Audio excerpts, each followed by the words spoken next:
Alright, not quite sure what's going on. We are live. I'm trying to stream on YouTube and on Twitch at the same time. And hey, I have no fucking clue what's going on. We will see if my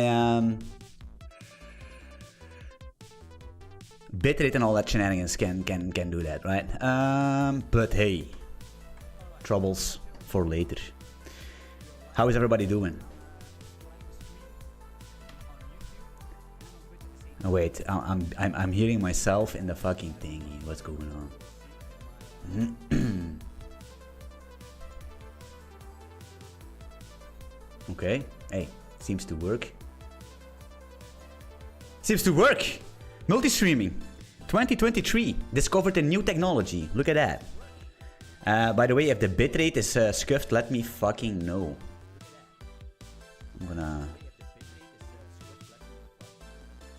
I'm gonna close Twitch, fuck it. Alright, who's here? Lazarus. Hello, what up, man? Bruno Taxiera. Man, I'll check this after work, but I keep laughing at your takes. You're awesome. Take a good one. Thanks, my man. Much appreciated. I can hear you clearly. Hey. Then it's good. 2023. It's exactly Atticus. Atticus, man. High value engineer right here, right now in the chat. What is up, man? All right. Let me do a beautiful transition in 1, 2, 3. Look at that. Beautiful. Professional. Everything what it needs to be, isn't it? Just teasing. Wait, let me... it's fine. The people for Twitch, I don't see any chat. Ah, multi-stream here. Look at that. Stream chat. I can't... the people from Twitch, if there is some little viewer, some solo little boy on Twitch watching me, I'm so sorry, I cannot even see what's going on. But hey. Today we're gonna do... Today's the day, guys. Today's the day we're gonna do Rust. Let me find Twitter real quick. Let's fucking go. And now we're also gonna do a reaction video, of course, right? Reacting on, I don't know what it is. Some cool little video, I guess. Not too long, not too short. Something in between the spectrum of the attention span of the average YouTuber, which is exactly 10 seconds. The Go Prodigy himself, it is, man. The channel with the most testosterone. Hey, let us be honest, man. Let us be fucking honest. I'm still actually a little bit, I don't know what to do. There are so many screens and tabs that I need to check if everything is okay, so I have no fucking clue what's going on. Wait, let me see. Multi-stream chat. There is no chat. Refresh, maybe. I don't know, man. I'm so sorry for the people on Twitch. If there is one. If you're on Twitch, much respect. Why do you think C++ doesn't make any sense? Well, C++ makes sense, right? It makes sense. Of course it makes sense. But does it make sense to write it in this modern era? That's the question, right? But that's the thing. Of course, now you have auto. Everybody can use auto everything, auto all the things in C++, and it's kind of okay, right? But still. But Rust is not even better, and you're gonna see that because we're gonna make. We have our wait, where are we? Code Beast.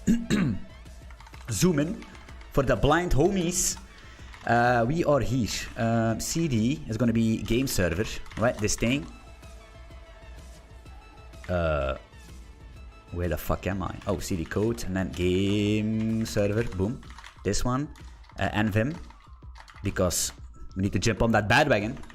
The game server is in Golang, so we can actually start that. Make server. You see? And it's going to beautifully start our game server, which is based on the actor model. Aye. And we have a game client, right? We have a game client in Go. But now we're going to make our game in Rust. But that also means that we need to do some networking in Rust because we have our WebSocket connection and all that stuff. So yeah, it's going to be a pain in the ass. And you're going to see why. And we have smart pointers. Yes, also smart pointers in C++, but still, yeah, C++ ain't going nowhere. It's going nowhere. It's just here to stay forever. It is what it is. The first thing we're gonna do actually here is in our server, we're gonna do a couple of maintenance stuff here. Man, this font is cool. Oh, baby. This is so... I need to be smaller. This is better. What we're gonna do, if we actually upgrade our WebSocket connection here, we are gonna say... we're gonna return something because we're gonna make a connection with Rust, right? In the Rust language. Ferris, the crap. And... yeah, we need to have some debugging shit because, yeah, reasons, right? So we're gonna do write JSON, and we're gonna say a map of string, like super lazy map string, do this, boom, boom, boom. We're gonna say message success, and call it a. That's how easy it is in Golang. Finger knipping, you know what I mean? With the speed of fucking light. That's what we do. I'm still concerned by the people on Twitch. If there is one. Guys, I'm so sorry. Wait, this is... oh, multi-stream. I see what's going on here. Oh yeah, I can see multi-stream. I think it's working. Can somebody... oh shit. Can somebody type 123 in the chat, especially for me, right now, so I can see if my multi-stream thingy is working, and if it's working, then it's fine.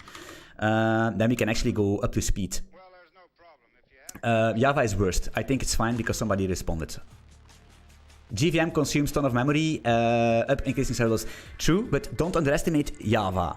I hate the Java community because the way they do factory here, factory there, another factory here, and then a getter and a setter and a getter and a setter and a getter and a setter and a getter and a setter and another factory and a new factory that returns a factory, which also returns a factory, and probably that thing also returns a factory. Exactly. That, but the GVM, it's no joker.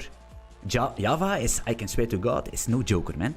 The GVM on steroids, but still 1, 2, 3. Okay, it's fine. Everybody 1, 2, 3. Okay, so write JSON here. So why? So we have something. Yeah. Make server. Boom. This thing is started. Okay, so what we're gonna do? We're gonna do some Rust, and you're gonna all laugh at me because it's a long time that I wrote Rust for reasons. But if I'm bashing Rust, like I said, I'm always walking the talk, right? If I'm bashing a language or I need to at least dive in that language sometimes, right? So we're gonna say cargo new, and we're gonna call this GG game. GG game. Boom. Look at that. Easy. Created binary. This computer is insane. I'm not gonna lie. GG game. Just like that, right? Now are we gonna do nvim or codes? Let's do I have my things installed? I have no fucking clue. We will see. Main rs, just like that. Look at it. Sprint hello world, cargo run. Yes, boom. Beautiful. Hey, we are programming. Look, dopamine. You know what I mean? Dopamine.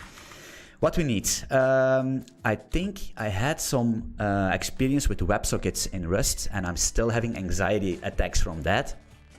And I'm gonna quickly look up that package name. Rust WebSockets. You cannot see this, but it is what it is. Rust, it was Tokyo. I don't know. It was something with Tokyo and then tungstenite. Maybe there is a better approach, guys. I don't know, but I'm gonna use tungstenite here. Yeah, tungstenite. So we're gonna say cargo at how is tungstenite?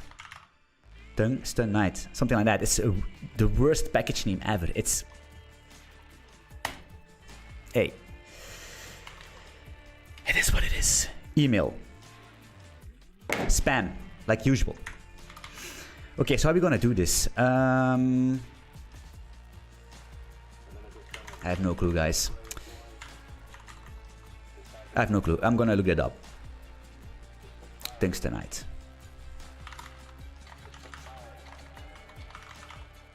Tungsten night. Docs. Hop. Okay, cool. Beautiful docs where nobody can read the Rust docs. Let us be honest. I mean, what is this? No idea. Where is the examples here? No idea. You know what I mean? We want to copy and paste. That's what we want. What are you doing here? I want to connect async. That's for later on. Let's do some other things.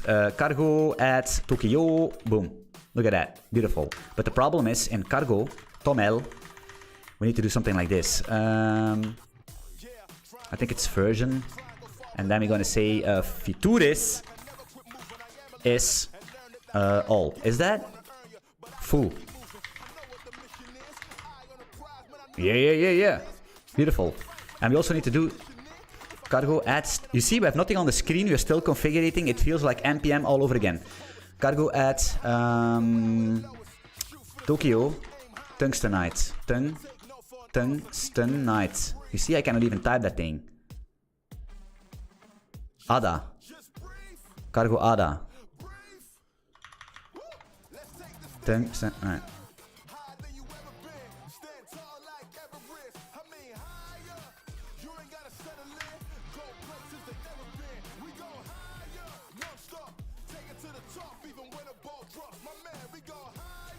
Where is this thing? Okay, we are almost up to speed. Tungstenite. There's also something. Create IO. IO. Is that a thing? It's not. Rust creates IO. Tungstenite. This one. Tungstenite. Tokyo. This one. Look at this. Okay, cool. This one. This is what I need. Copy, paste. Paste that in. Boom. Failed to parse manifest cargo toml. String full. Expected a sequence. Oh, yeah. True. It needs to be like an array. This one, right? Boom. That's it is. That's what it is. And then we need to do this again. Up, boom. Look at that. Maybe a cargo build or something. Cargo build. Look at this. At the speed of light. Okay, still no code being done, right? So we have all these things. We also need Sergey, set the JSON and all his friends, you know, Sergey and the boys. Sergey and the boys, of course. This is what it is. Look at this. We have nothing on our screen, just a print. So I think what we need is something like... I have no clue. Let me see. Tokyo. Examples. Where? Copy, paste. Where? Where? Dependencies. No. Tungstenites. Example, please. I think in the GitHub repo there is some stuff. Here, Tokyo Tungstenite. Snapview, Tungstenite, come on. Examples. Client RS, that's what I want. Client RS. Protocol. Connect async. Tokyo Tungstenite, connect async. Unbounded thingy. Connect async URL. Okay, cool. I got it. First of all, we're gonna make a static. We're gonna call this. Oh, guys, we can finally write uppercase constants without being pitched by the community. It's amazing. Endpoint, and that's gonna be WS local host. What is our endpoint? 3000, 4000 again. 40k. 40k / w up like that. No, that's completely wrong. It should be an answer. Is that true? It's never used, I know. So we're gonna do something like this. Allow. Look at this. I'm never write Rust and still I know these things. This guy.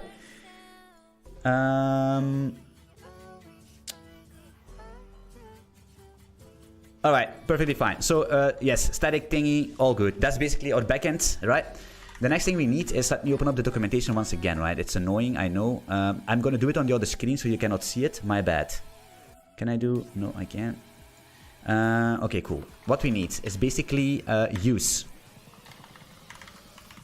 Here. I'm gonna say use. And it's going to be the Tokyo... Oh, so annoying, man.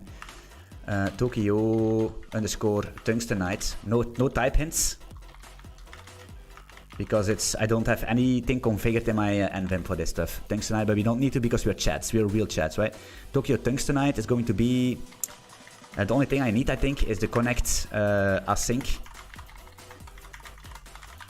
Just like that. Of course, maybe one more, right? Unused import, I know. What we also need is this, Tokyo. How does it work? Tokyo main or something. And that needs to be an async. Cannot find attribute. I need to look that up because I have no clue what that is. Tokyo main. Tokyo main. Main and Tokyo. Okay, it's almost okay. Boom, fixed, right? We need that. Why? Nobody knows. It's fine. You don't need to know, right? Okay, the next thing we're gonna do is we're gonna say let. We're gonna unwrap, match, whatever you wanna call this. We're gonna say let. Gonna be a stream, I guess. Underscore equals connect async here. WS endpoint. Dot await, of course, I think, and of course an unwrap because unwrap.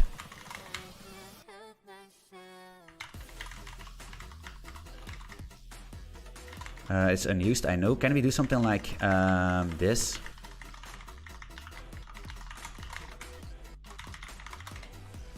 Beautiful! Hey, we are in a good track. Amazing, we are resting. Probably gonna get sued by the Faris thing because I'm giving him a Granada. Faris has a Granada. You know what I mean? Wait, shit, what I need to do is fucking record my own stream, and I'm legit the worst in fucking history. Record this. Is it recording? No, it isn't. Maybe I'm gonna record once again. Yes, now it's recording. And my PC is still going at 30 frames per second. It's amazing, man. I'm so happy. But also broke. Big hug from Brazil. Hey, Charles Silva. Ahmed, I think static is different from const. Yeah, whatever. It doesn't matter. It works. Hey. Shrug. Hey Anthony, how are you, my man? How is your life going? Ibrahim Gumus! It's fine. My life is going... actually, it's fine and not fine because I'm working a lot, and by the end of the day, I ask myself the question if it's all worth it. You know what I mean? Maybe it's something that you ask yourself sometimes, and what am I doing? Right? What is my life? What is the point of my life? Exactly. I have no fucking clue. You know what I mean? It is what it is. I don't know. Can we do const? I have no clue what it is with this const. This works. Static. I'm always using it like that. Maybe it's wrong. I don't know. We don't care. Okay, this stream is working. What we need to do is we need to do something like let. I think we need to split this stream, if I remember. So we're going to be a let. This is going to be the right of the read first. I don't know. And that's going to be a split. Stream split. But that's not going to work because I remember that stuff. Stream split just like that. But there is no method. And I think we need to use something like... Oh yeah, I know what it is. It's probably this. Cargo add futures. You see, you need... For all these things, you need to... Cargo add. Futures util. Is that a thing? Let me search that up real quick here. Boom, boom. Rest futures util. Utils or future utils or future util. I have no clue what it is. Futures util. That's what I need. Oh, what's going on here? Util. This one. Boom. Press enter and hope that everything is fine. Boom. That's fine. We're gonna say use futuris util. And I don't know what I need. Read sync ext. I don't know what it is, guys. Just futures util split ext. I don't know. I'm just typing some stuff in here because I have no clue. It's a long time. Stream ext and futures. I think it's that. Stream ext. I think it's that what we need. Not quite sure. Stream extensions probably, right? Extensions. Unnecessary braces and use statement. I don't care. Unused variable read, that works perfectly fine. Look at this. And then we're gonna do maybe... okay, move occurs. Which move? Yeah, I know. No, I don't know what's going on. Oh yeah, the stream. We don't need this, right? So we're gonna say let... no, it's not true. While... that's not true. I think it's while some data is going to be read next. It's going to be await. Of course, we need to unwrap because yeah. Expected a block. That's also true. We need this. And then we're going to say. Let me save this. Cannot find value data because we don't let it. Cannot borrow. Read is mutable. Is that mutable? Mut reads maybe? Boom, fixed. Data. You're gonna say let MSG. I wanna do this. Look at that. memory thing. Muscle memory. MSG is going to be, I think, data unwrap. It's so annoying word to type. And then we're gonna say println. I like println a lot. Not gonna lie, it's much better than fmt. This one question mark. Question mark because we don't know. MSG, right? Boom. Just like that. Cargo, run.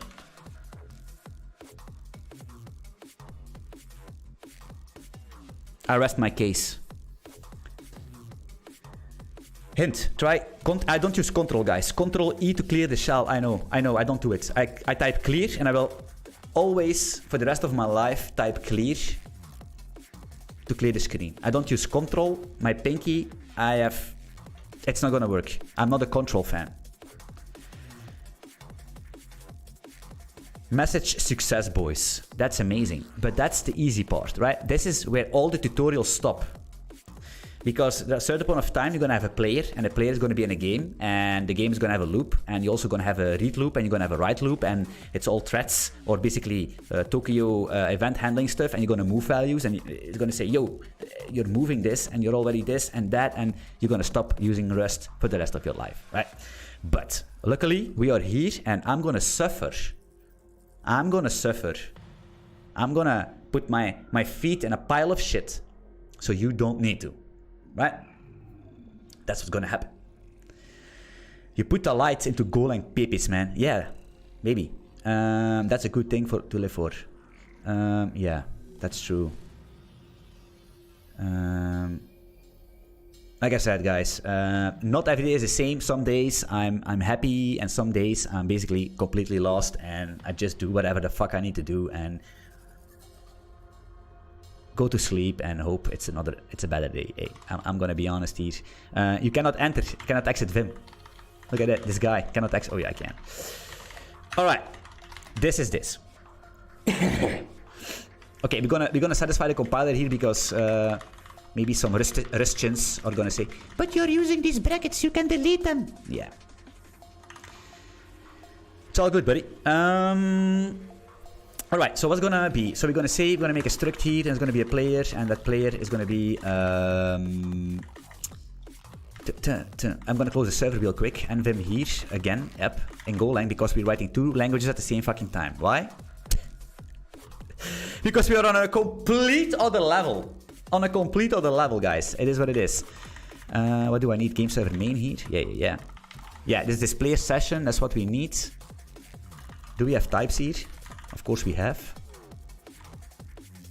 Client ID, username. I'm happy. So we're gonna have a struct player here. Of course we're gonna do some derivations. Derive. Going on. Debug. Yes, and I'm also gonna copy this boy. Why? Because we're gonna also have a network player, right? A player from the network. What network? Player. Just like that, right? And we're also gonna have a struct game. First things first, right? I know you want to see rectangles on the screen and stuff, but first things first. That's the easy part. Making a game is the easy part, right? Position, cursor when pressed, ASW, that's easy, right? Moving with one pixel left, right, up, down, it's easy. Jump, gravity, velocity, all what you want. Shooting things, throwing grenades, easy. What's not easy? Networking. Not easy. Completely on another level. So we're going to make this first work. Game.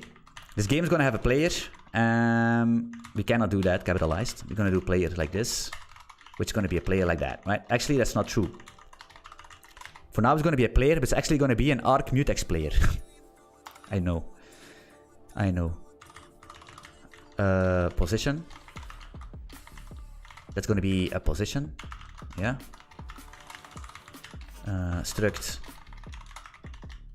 Position. Perfectly fine. Like this. X is going to be Y32. Also, what's going on here actually, to be honest? XY, position. Very simple. Consider annotating position with derived debug. Hey, thank you very much, compiler. Done. Yeah. I actually want to check real quick, guys, before we continue here. Let me open up this thingy. Twitch. Just like that. Let me see what's going on here at Twitch, right? Look at this. Click on this guy. Canal. How many people? Nobody. 2 people watching. Hi, Twitchers.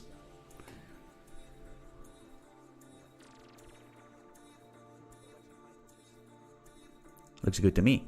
Look at this. Looks good to me. Let's get him out of here. All right.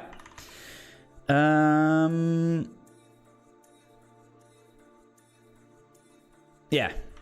Let's back to work here.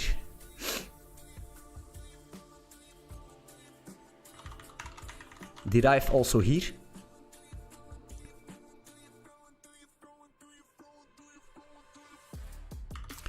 Okay, so the next thing what we're going to do here real quick is, for example, let's say we're going to have P, which is going to be a player here, right? And this player is going to have a position, right? It's all small caps, I forget that because it's Rust. It's actually cool. Like the syntax, and some kind of syntax in Rust, I like it. I like it really. Pattern matching, I like it. Threads, like it. I like a lot of things in Rust. What I don't like is what you're gonna. It's too opinionated, right? You have a player, you have a game, you have a read loop. You wanna put that player in that read loop. It's not gonna work. Why? Of course, it's unsafe because it's another thread and data race conditions and all that stuff. I know, but I know what I'm doing. You know what I mean? But no, I need an arc and a mutex and an unwrap in an unwrap in an unwrap in another unwrap. It's annoying. It's annoying, especially for, yeah. But it is what it is, right? That's basically what Rust does very good, is instead of what we do as developers most of the time is we say, okay, what I'm doing right now is not good, but I know what I'm doing. I'm going to add that later on. I'm going to add a mutex or I'm going to add whatever. I'm going to make sure that it's safe. And Rust won't let you do that, right? Rust says, no, man, you're going to do it safe and you're going to do it right now. You know what I mean? Just like sex. Always safe. Right now. Without the unwrap. Because then we have a problem. Alright, so we're going to say position. Going to be this position, of course. And from this clapping in my hands, I don't know what's going on. My blood, it hurts. I'm never going to do that again. Actually, you could also do something like this. I actually realized that this. But for floats then, okay? That's not true. Semicolon because 2023, guys. Okay, so there's going to be a problem here.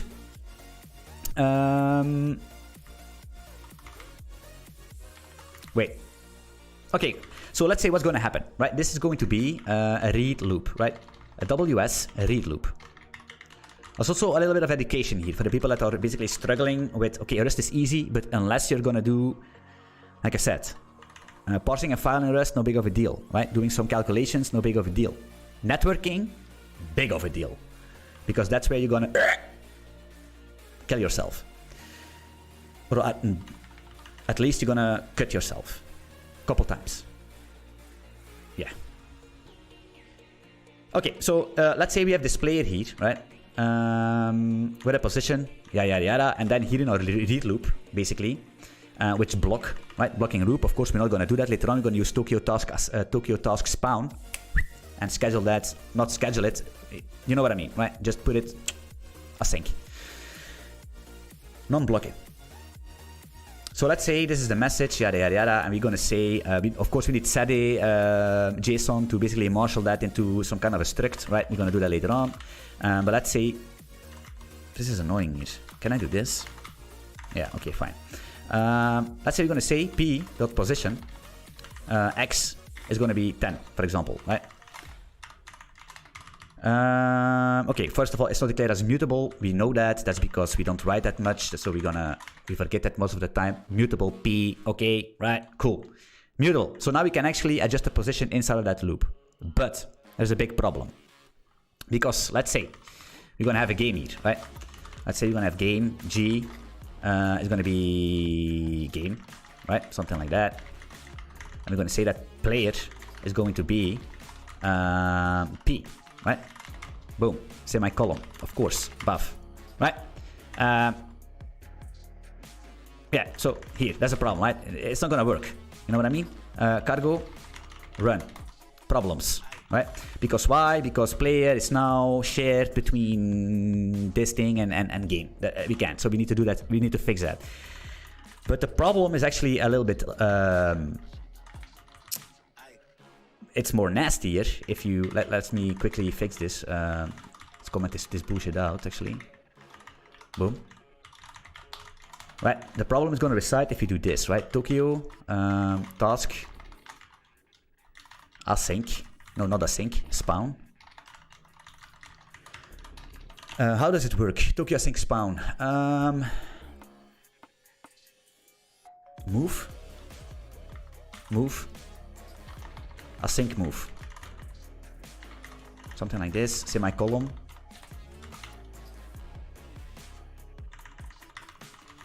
Can we do this? Copy this, delete that in, paste it in here. No formatting at all because we don't have plugins. No problem. Your chats, we fixed that. Boom, boom, boom, boom. What's going on here? Tap. Annoying. Even more annoying. Yes, perfectly fine. Nobody needs a formatter. Yeah, so this is basically what's going to do is going to be a task here. Wait. This formatting is actually completely whack.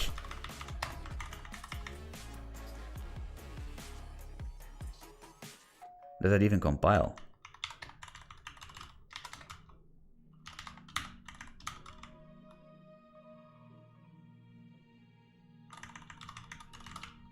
Crazy. What we're gonna do, we're gonna block here. How do we block in Rust? I don't know. We're gonna just say while true and call it a day. While true. Yeah. Fine. Nobody cares. Cargo run. Okay, we have a panic. That's because this unbelievable, nasty error message, but that's basically because the server is not online, right? So we're gonna do make server and call it a day. Make server, boom, right? Cargo run, right? Boom. So now you see we're blocking, although we can actually test that. We can say here, let's copy this one, paste it in here, save it. It's annoying. No formatting. We're gonna say after task. So why do I do this? So you guys can see that we are basically non-blocking, right? We are non-blocking unless, of course, at the while statement, right? So you can see after task, even though it's behind, it's after the Tokyo task because the task needs to spawn and it needs to do some stuff. So we're going to be faster, right? I hope that makes sense. It's the same thing as a Go routine, right? It's the same thing as a Go routine. There's no difference, right? Basically, there's no difference. Okay, cool. The next thing what I want to do basically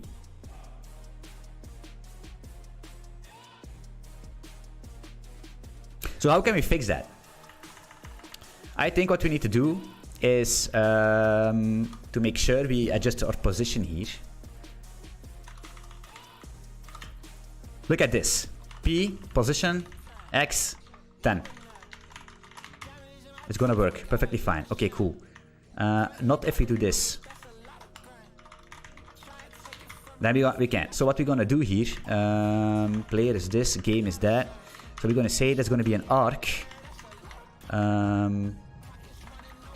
Arc, mutex, I think, I'm not quite sure. Maybe some Rust gurus will know. Cannot find type arc in the scope. Use std, is it std this thing? I'm not quite sure. Trying to guess. Rust std arc. Arch. Arc. Sync arc. Okay, thank you very much. Also mutex probably, not quite sure. Arc, mutex.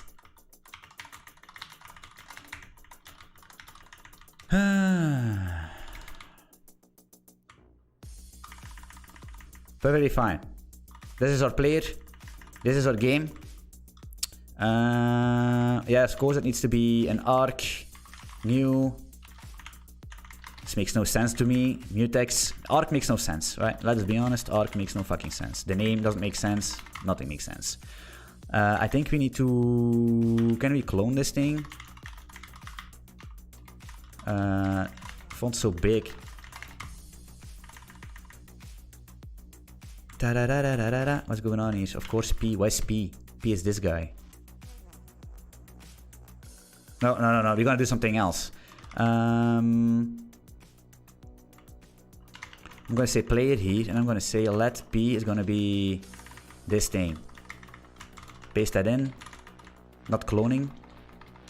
Just make that new player here, and I'm gonna say that's P. Cannot find P in the scope. Oh yeah. Player. Boom. That's fine. Game. Game is gonna have a clone. Is that true? Not quite sure. I think it's weird, but it is what it is. And then we're gonna say here, zoom in, P, lock probably, like that. And we need to unwrap because reasons. And then X is then position probably. X. Fixed everything. You know what I see? You know what I mean? I don't like this. Is it the best approach? I have no clue. I swear to God, this is what I can. This is the first thing where I can came up with to fix these things. Of course, is this? Let's make things work first, right? Hey. Because if we can do this basically, how do you call that? Async reading from the WS connection, right? I mean, if we can do that, then we can put that inside of a game loop or so, inside of in our game structure. We can put that wherever the fuck we want. We can read that, probably adjust the player position and also the network players later on. You know what I mean? Denote infinite loops with loop. What does that mean? What does that mean? Denote infinite loop with loop. It's fine. I don't care. Okay, cool. So now we're going to use Serde Jason. Actually, to be honest, I want to write to the stream also. I want to write. Because we have some kind of a login function in our game server. Look at this. Login, client ID, username. Okay. Let's do that. How do we do this? I have no clue. Probably right here, right? We need to write text. We need Serde right now. Right now, Serde cargo add Serde Herde. Press enter. And we also need cargo Serde Jason.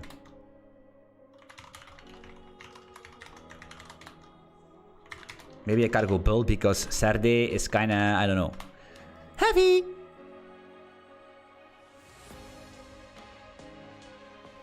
By the way, guys, a little quick ad read here for the people. If you're not subscribed to my channel, hey, please consider subscribing to my YouTube channel. Hey, thank you for your support. I much appreciate that. But what I want to show you real quick, full-time Godev teachable app, admin curriculum. Let's do that.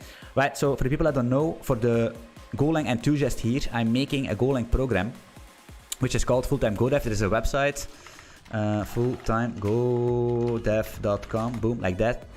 It's basically 10 years of Golang experience, 20 years of program experience inside of this. If you want to know what's inside of it, this is a video with this beautiful testosterone screaming young man. He's going to explain everything to you what's inside. But hey, introduction, mastering concurrency, building APIs, JSON, hotel reservation backend, and microservices, which is the flagship of the program, of the course. And of course, my treat to you, you can get a complete blockchain from scratch. Lessons is going to be, I think, 15 to 20 episodes, how to make a blockchain from scratch. UTXO model, exactly like Bitcoin. Not the one on YouTube, completely new. And of course, I'm going to teach you how to land a job, right? Because I had multiple companies, I know how to do that, right? Look at this, no bullshit. Why can I not see how much time it takes? Every episode is around, I don't know, 30 to 40 minutes, right? And hours and hours and hours, and hours and hours and hours. Me and you together forever. All right. What are we doing? Yeah, writing. Saturday. I think we're gonna have some problems. Let me open up Cargo Tomel, because Saturday, I think we need to do something like probably better ways to do that. A version like this, and I'm gonna say features. Is it? I think it's gonna be. Can I do full again? Is that a thing? Is that a thing? Build a site of... Did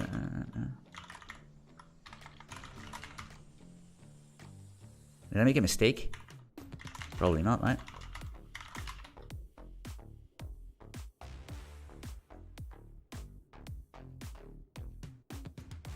So okay, it's just a thing. Okay, I see what's going on.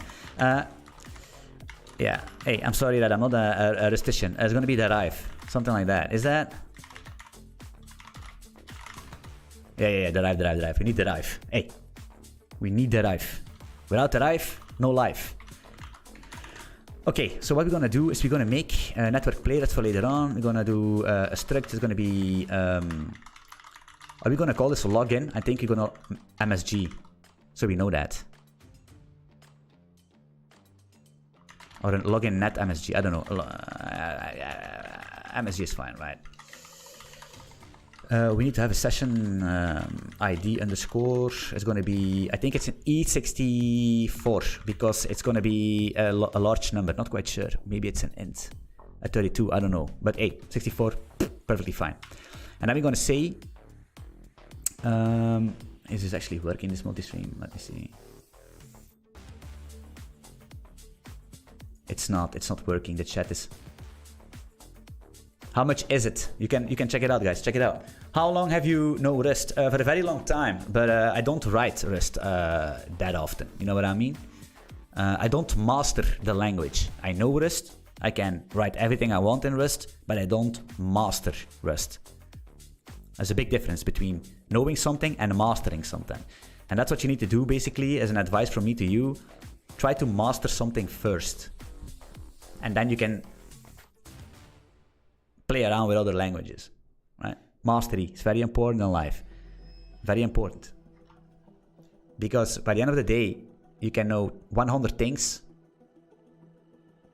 and you will know much more than everybody else because you know these 100 things. But if you do not master one of the 100 things, you're gonna stay mediocre. No King's Day for you, but that's in the Netherlands, I think. Yeah. Willem! I don't know what's going on, and I don't do holidays, guys. Like I said, you have no clue what it takes. You have no clue what it takes to get somewhere in life. You have no clue. It's fucked up. I won't recommend it to anybody. A lot of people say you need to start a business and yeah, I need to work in the 5 AM club and woo. It's not like that, guys. I'm gonna be honest. You can watch all these YouTube channels. How to get 1,000 subscribers in a week. How to get this. How to get rich. What's the best business? And Lamborghinis, Ferraris, Murcielaros, la. Beautiful girls with big tits. It's not true. You know what I mean? It's all fake. Everything is fake. Everything on YouTube, almost everything. What the fuck is going on? Everything is a scam. Trust me. Network players, we don't need this. Login, that's what we're gonna do. And we also need a username, right? That's gonna be a string. Yeah. Hi Anthony, what would you strongly suggest for the user out part of an entire mobile game? Is it good enough to just rely on GBT OOut library from Go for prediction, or go with Octa OOut? OOut, GBT is fine, but OOut is better. It's more secure, in my opinion. But it takes a little bit more development stuff, right? It takes a little bit more time. So you're a little rusty. Michel Mandel, exactly. I'm a little rusty. That's for sure. That's for sure. It's a long time. It's crazy that my fucking multi-stream chat just doesn't work. But hey, it is what it is. I think you always assume that no girl will watch you. I think, yeah. 99.9 men on my channel.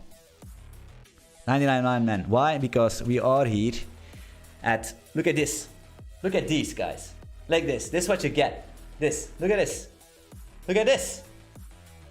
This is what you get. 36 years old. You know what I mean? Hey. Like I said, there is nobody like me as a developer. As a content creator. Maybe there are. Maybe. I don't know. But hey. Like I said, I'm jacked as fuck. I'm gonna lie.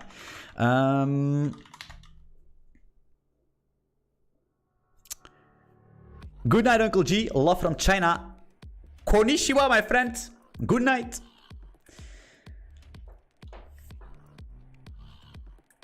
Okay. And we're going to talk about money a little bit further. We're going to talk about how much you earn as a developer in the reaction video. It's going to be a banger once again. Yeah, it's going to be amazing. Let's focus first because, like I said, login message. That's this. We need to do something like a derive. I'm not quite sure that's going to work. Derive, I think, is going to be serialize. Right? Cannot find derive serialize in the scope. Do I need to? Do I need to import that? Use Saturday. Is that a thing? You see, guys, sometimes you just need to infer. Try to infer. You know what I mean? Infer how it should work. That's how you know if you have a good library. If you do not know something and you think, hey, I'm just going to try that because that's most likely it's going to work like this, and it works like that, the Saturday boys have done a good job. Of course, I used Saturday in the past and yada yada, but still. We need to do one more thing, by the way. And I need to look that up. I need to look that up real quick. And it's going to be Saturday, JSON, camel, caso. I already checked that, apparently. Saturday rename all. I need to copy this because I'm not going to type that shit. Paste that in. We can't. Paste that like this. We can perfectly fine. Okay, cool. Is this... Yeah, it's fine. It's all fine. Yeah, because Golang, camel case, and then Rust with their underscores. Hey, by the way, let me know, what do you prefer? Do you prefer these how do you call it, snake case or camel case?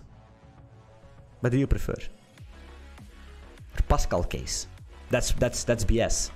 But camel case, snake case, I think, I don't know. What do you think? Yeah, so what are we gonna do here? Where is our right? Right. This one. Let us try first. Let us get some dopamine first, see of how everything works, and then we can basically move things around. That's how I always do things. Just in your main function, dump everything in, try to connect, try to receive, try to do your loop, create a player, create a game, put the player in the game, send some messages, receive some messages, and if that all works, then it's just reorganizing. Then it's vamos a la playa, and you just ask the intern, you know what I mean? Hey boy, rearrange. It's all been set up. You know what I mean? You're the architect. All the rest is for somebody else. Take that with a grain of salt. That's how I work. Okay, right. First of all, how can we do this? Let login equals a login message. Session ID is going to be 1. Actually, to be honest, the devil. That's not the devil. Is that the devil? Today is something else. 777, lucky numbers. You know what I mean? Today is a lucky day. And then we need a username. Perfectly fine. A good username is always James at the water cooler, right? Water cooler. Why not? Okay, then it needs to into, I guess. Into, because... And a semicolon, eh? Okay, how can we actually do this? I have no clue. We need to ask that. Is this Saturday actually, to be honest? Struct emails. Hey, yes, that's what I want. Nope.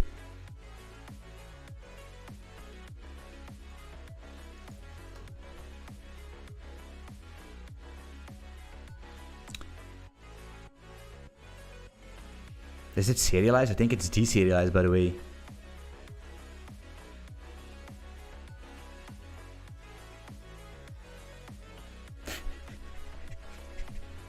It's too many. It's too many things. This is ugly. No, it's serializing. Set is serialized struct. I can't even type. Serialized struct real quick. Real quick. Like that. How to serialize a struct from dependencies using Saturday. From a dependencies, you say, what are you talking about, you motherfucker? From a, you can't. Maybe you can. An example. Here, I clicked here already.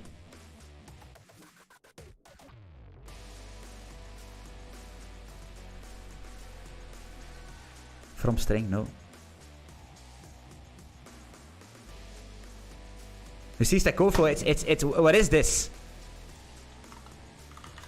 I would do something like this, right? If I don't know, I would just say login serialize, but we can't, right? Something like that. You see, we can, that's what I would do, but we probably need to call Saturday or something.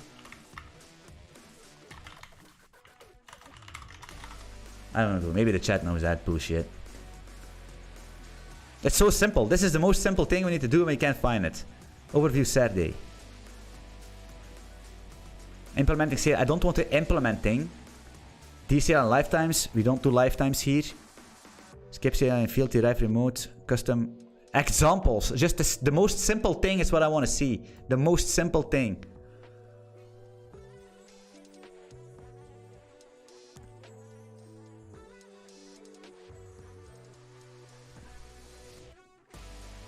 It's Saturday JSON. That's gonna be it, I think. I think we need to do something like Saturday JSON, which is not import.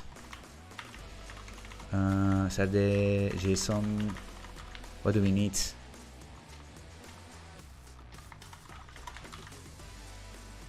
I don't know, guys. So, Saturday JSON serialize. Serialize struct.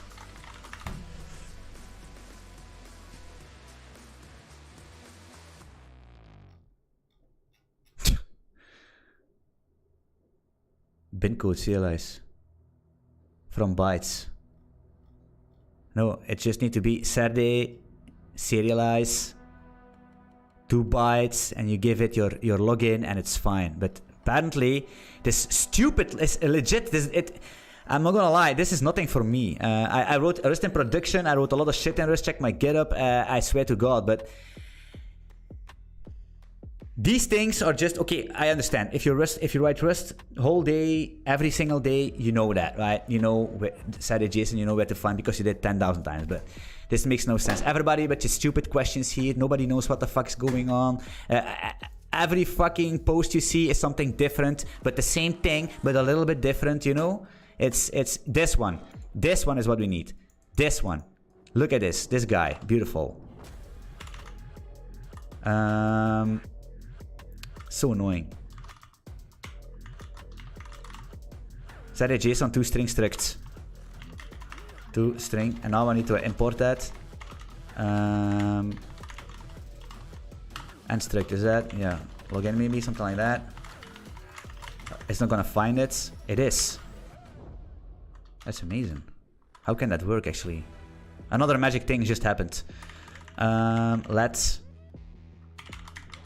I don't know what this is. JSON, is it a string? I have no fucking clue what's going on.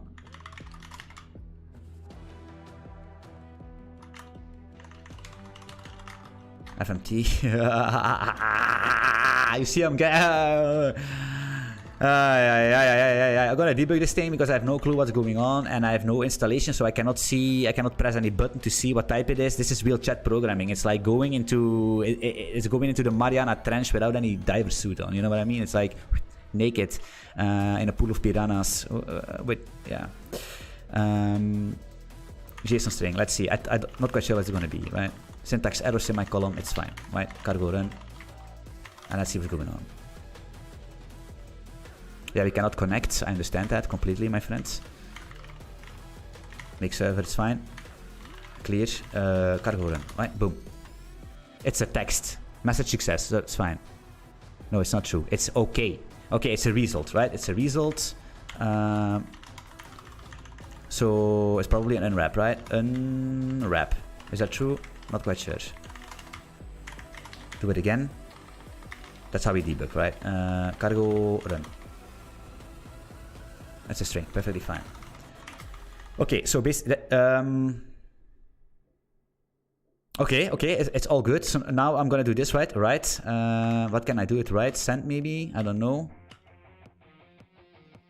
That's why I need VS Code, by the way. I think we need VS Code, so we're gonna be a JSON string. Can we do something like that?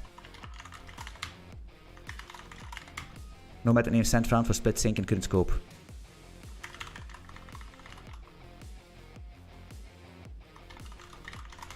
What can we do with this right?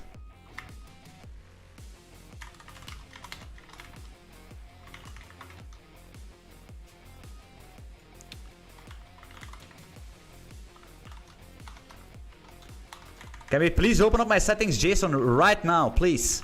Yes.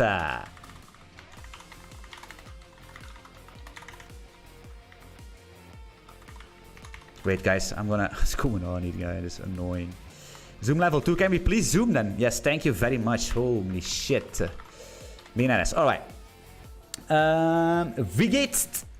Muy bien. Okay, now we're gonna have... Now we basically godlike, right?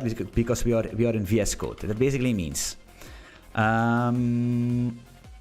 yes, this JSON string. Now we can hover. Right now we can hover here like a pega and it's gonna be a string and right doesn't...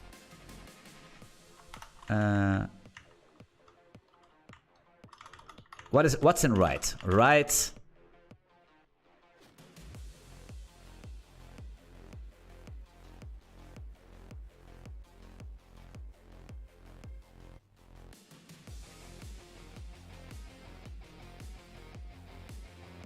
Yeah, clippy and stuff, I know. Big timer. Big timer. Timer. Hey, you're right. Clippy. The rust analyzer in Vim, I don't have it because I don't write it. You know what I mean? I wanna, but I don't care. I write it either way, the hard way. Then, you know what I mean? C-line is way better. VS Code is already good. Yeah, VS Code is just standard Rust standard install, right?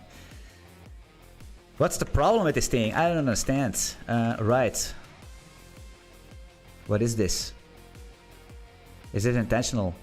It's a split sync websocket stream, maybe TLS. It's a split sync websocket stream, maybe TLS stream, TCP stream.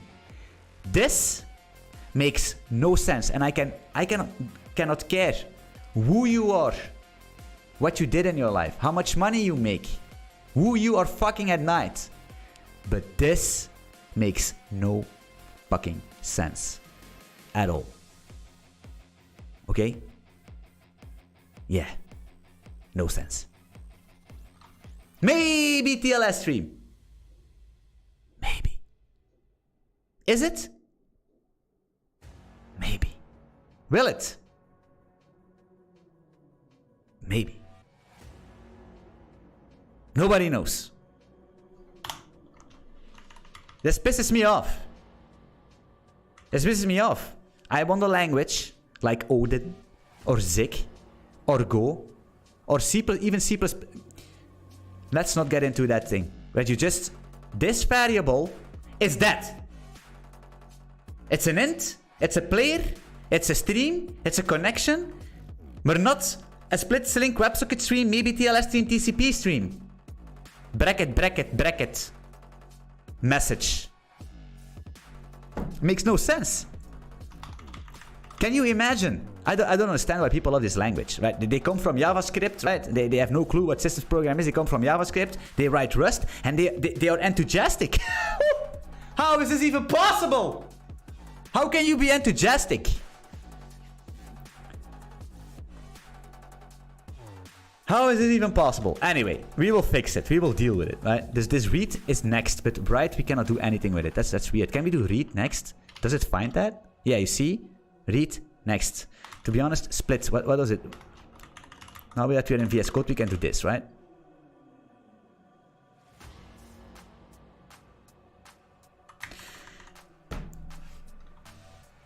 Hey, I'm not gonna say anything, but this makes no sense, right? As a programmer's perspective, this makes no sense. Nobody knows what's going on, right? You see, oh, it's a split string self item, split screen self sync item plus side. It makes no sense. Let's be honest. But hey, we don't know. We cannot treat it. There is no reason to GD because it doesn't. It's another language. I'm completely fried. This right. I want to see what this right is. There are only into, reunite, and try into. So how can I send the fucking thing? And what returns connect async?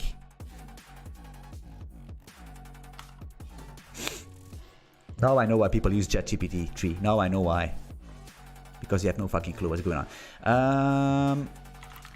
How does it call? Tungstenite. Tungstenite. Send. Message over... stream.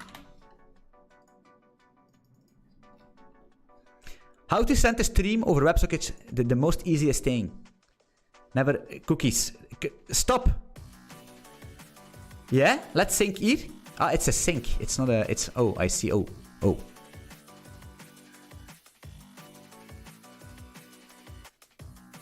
This is my bad. It's a sync. It's not a write. It's a sync. What am I doing? But it would make sense, right? Let us be honest. Like you split a stream into a write and into a read. This is what that would make sense. It's a sync. Okay, cool. And is that read? Is that a thing? Okay, cool. But we're gonna read what is going on here. Sync send. We can send, so it's a write.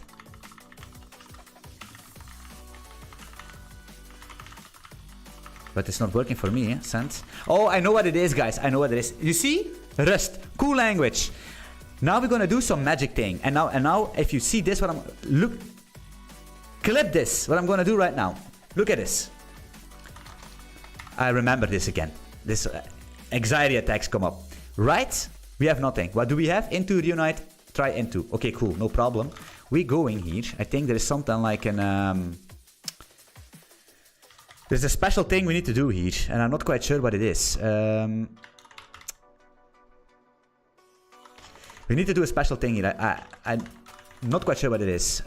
Maybe this guy's going to tell us what we need to import.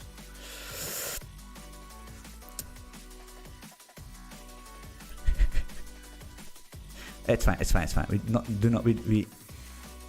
You need to import something.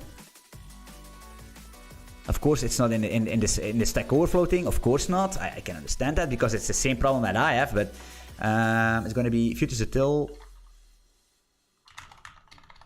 Futures. I can't even type anymore. Futures util sync send.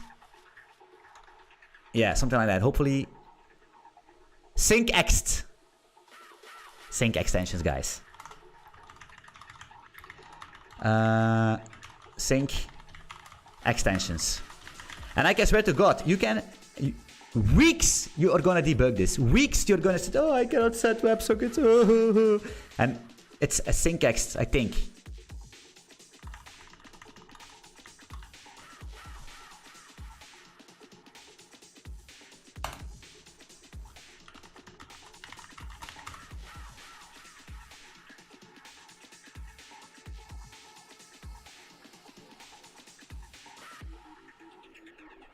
No words. No words. Magic. Magic. It's magic. In my opinion, a programming language, you say, oh, this is safe and it's good and it's safe and it's safe. But if you can import something at the top of your file and suddenly your behavior changes, that makes no sense at all. That's complete dog shit. That's not how it works. And that's why I like the simplicity of the languages like Odin, Zeek, Golang. Simple, no magic at all. There is no magic. And of course, there are people watching. They will say, oh, we are Rust and Rust. But guys, you don't make any money with Rust. You know what I mean? You're still writing JavaScript and Node.js. So what's the point? You're still broke, you know?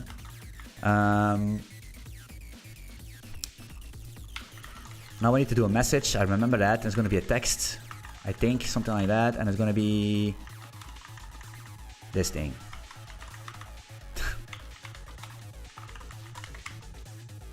Of course, we don't know what message is, right? And I remember this. You have message, and you're gonna have a message from the Tokyo Tungstenite, a message from the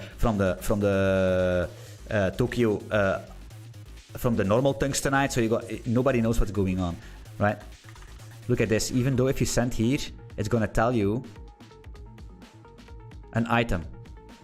It doesn't matter. Just, I'm not bashing it. I'm just, you see what I'm experiencing as what other people also experience, right? So we're gonna basically do this message, and hopefully it's going to look at this, right? Which one is it? We don't know. This one. Nope. Again, message. The other one. Also not. Holy crap. Futures prelude. Actually, to be honest, that's a good idea. Oh yeah, futures prelude. Maybe that's that. So I'm not quite sure what futures utility then, but still. Still bad behavior, in my opinion.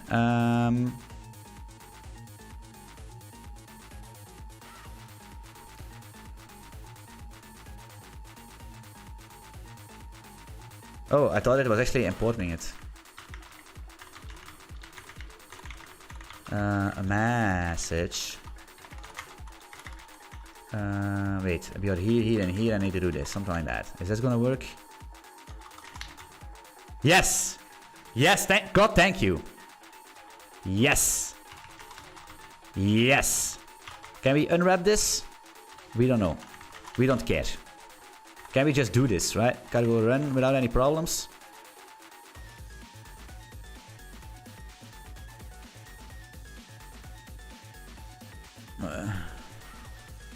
A private enum.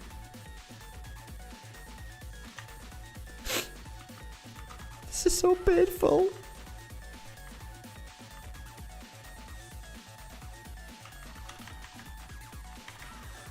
This is so fucking painful. I think it's gonna be a message from it's a message from somewhere.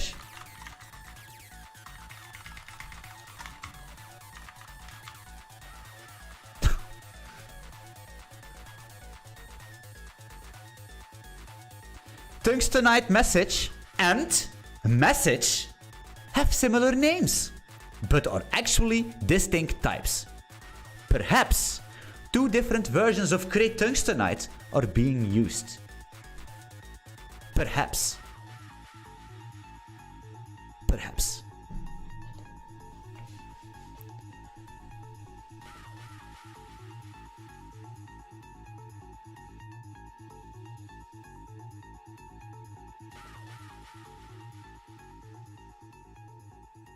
You are complaining about issues you would not have if you spent 3 seconds reading what the function expects.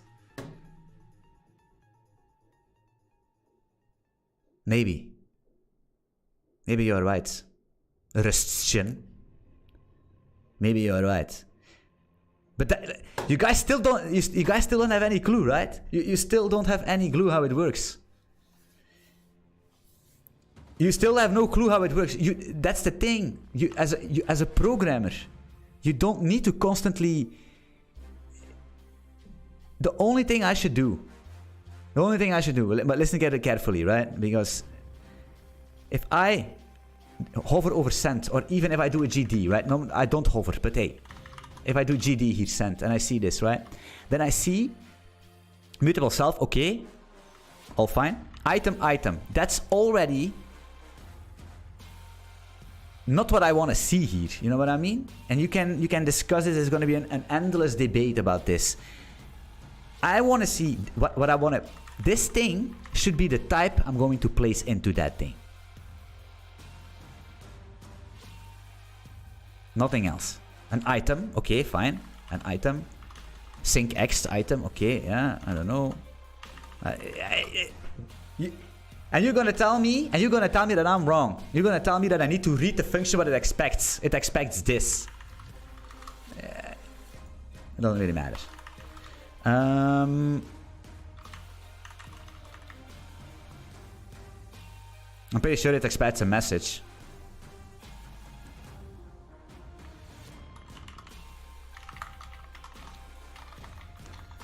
Pretty sure. It's going to be a message text because that's what it returns, actually, to be honest. And a JSON string is going to work, right? So let's see if that works already. Just like that. Okay, cool. Let me see what this message is. A message. Okay, cool. Okay, fine. Now everything is at point. Item is here a type. Yeah, I know. I don't care if it's a type or not. I want to see what it is. It's a type. Of course it's a type. But it's not a type that it wants. It's an item. What is an item? It's a type is basically, it's either a message type, for example, how it should work is basically you have func, you're gonna have fn, send or something, right? And what's going on, I have lag here, right? And the thing it wants here, for example, I don't know, an item or an MSG, it could be, normally, to be honest, it should be just a byte slice. That's the only thing it needs. If you send bytes, but you guys don't understand that, right? You guys send types and items and messages of text and all this encapsulated stuff. No, that's not true, guys. You were born way too late in this life. You know what I mean? It should be just a slice of bytes. That's what you sent, and that's what SETI needs to do, right? SETI just a string, and then you convert that string to bytes. You put it into write, send bytes, and call it a fucking day. Right? That's the only thing you need to do. It's that easy. It's in every single language the same, except Rust.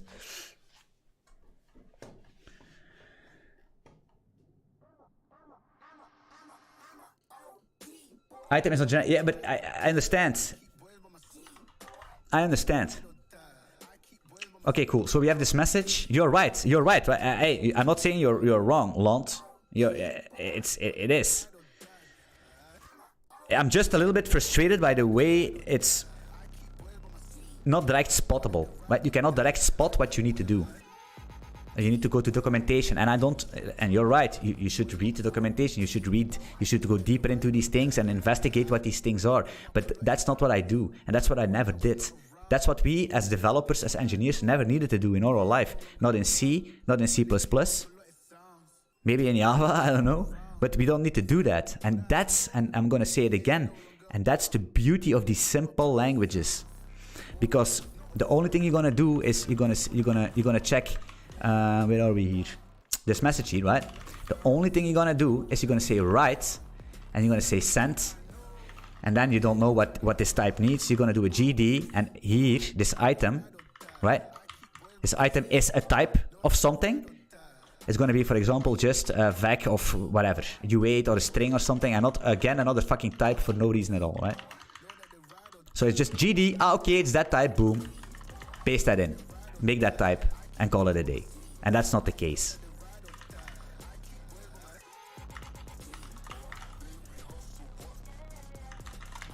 Because I'm pretty sure a message needs to be in here.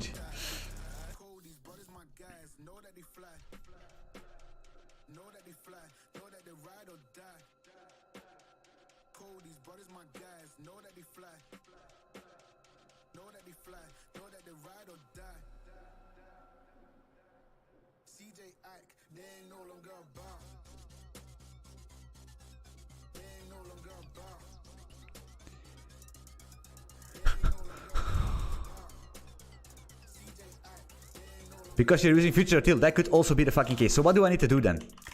Okay, let's get rid of this future util for once and for all. Boom, done. And then we're gonna do this. Use. Actually, to be honest, now you say this. Future this thing. Is it something like that? Prelude or something. Prelude. Boom. Boom. Let me see. You already mentioned this before.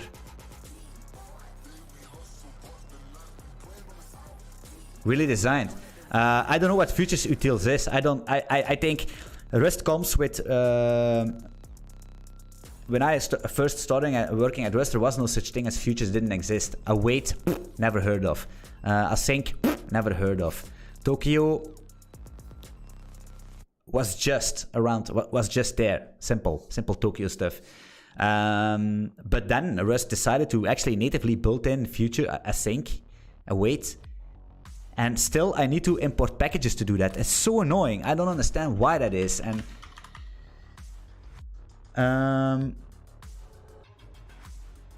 I would just use base tungstenite.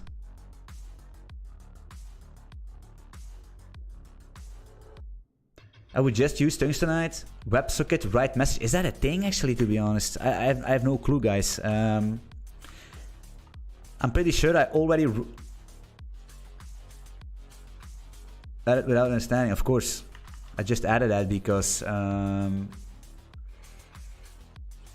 Now my Steve split doesn't work anymore. I just want to make this work real quick, guys, because... wait, can I go back? Yes, this one. It doesn't really matter.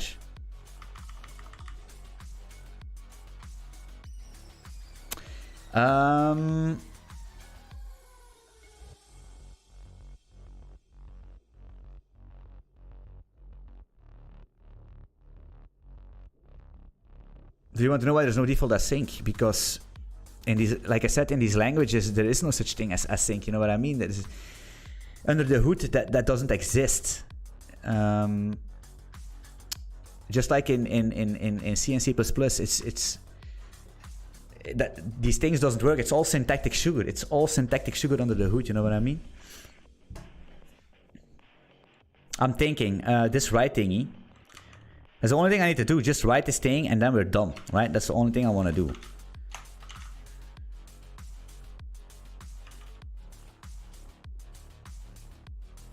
Am I missing?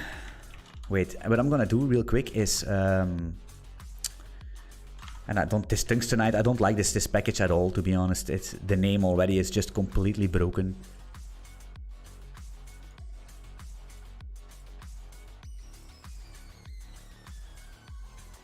Client, can please send a message. Please do that. Read, write, split. Yeah, that's that, I think. Yeah, here is where I have it from, right? Here, I just use it from the GitHub examples.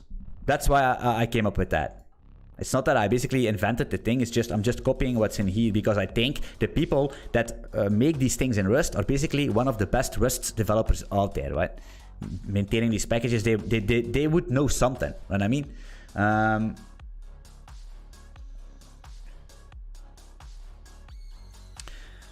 But no, a lot. It's fine, man, Lance. Hey, happy that you're willing to help out. I'm just saying a lot of things doesn't make any sense.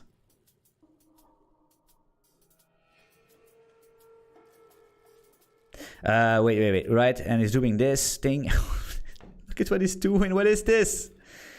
What is this? Check my fucking channel. Look my fucking channel. Look my videos. If you...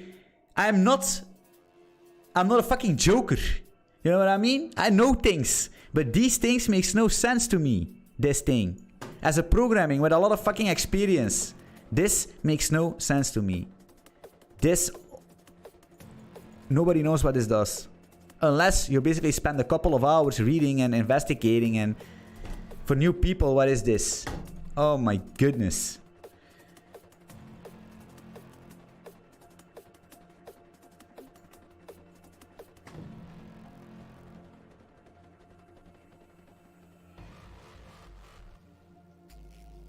That's also true, Ron. You're 100% agree. Ron says many things don't make sense if you don't understand them. That's completely true.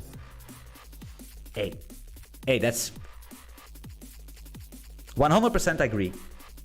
Because by the end of the day, if you write these things day in, day out, and you're basically constantly in Rust, and you're constantly in all these packages, and you encountered all these frustrations already, right? That's basically the way of programming, right? You encountered all these frustrations already, and at a certain point of time, you have enough, and you're going to investigate that stuff, and it's going to take you a couple minutes, hours, days, and then you will never make that same mistake again, and it's going to make sense for you. And because this for me makes no sense, but by the end of the day, if you do this, could make a direct sense for people with a lot of experience in Rust that master the language. But still, it doesn't solve my thingy. Write all.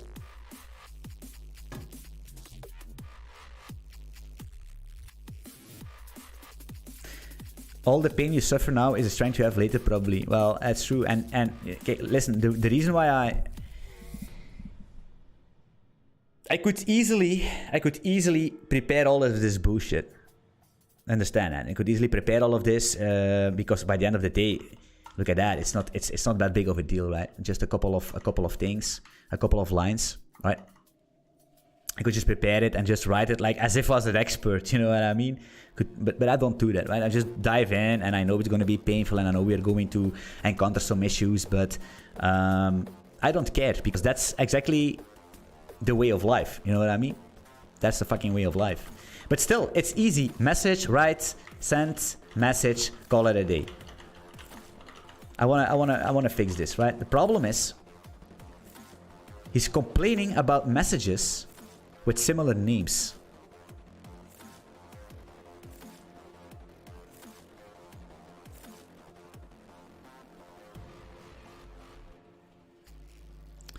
Wait, can I actually do...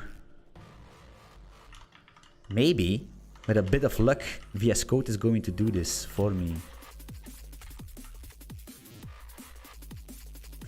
An enum representing various forms of WebSocket messages. Yes.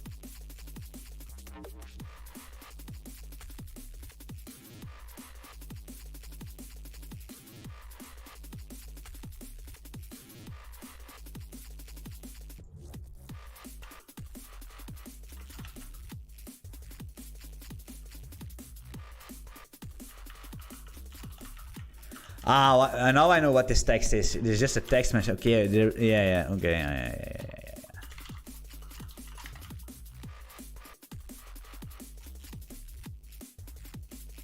Okay. We got it. Yeah. You see, that's what I mean, right? It's not that I don't understand what needs to be sent. It's the reason why it's complaining about these messages, because there was a list of 10 messages we could choose from. That's the problem. And of course, I was basically bad, and I picked the first two, and the first two didn't work, and I was completely panicking and choking and everything. You know what I mean? Okay, now it's probably, I don't know what's going on, but it's probably complaining that we need to do an await or an unwrap or something. So you see, yeah. Hey, all good. I understand. Await here. Maybe an unwrap. Yeah. Of course, it's not always the best case to unwrap. Most of the time, you basically want to do some matching and handle the error instead of just panic, because unwrap is just a panic, right? But hey, in the scope of development, cheap dopamine and reward system, unwrap is pretty fine. It's verbose. Yeah, I know it's verbose, but I like this right now. Now I like it. I'm a verbose guy. You know what I mean? I like this because now I know exactly what it is. I know exactly where it's coming from. You know what I mean? Verbosity, a lot of people complain about languages that are verbose, such as Golang, super verbose. But, hey, you get what you... you see what you get. You get what you see, you know what I mean?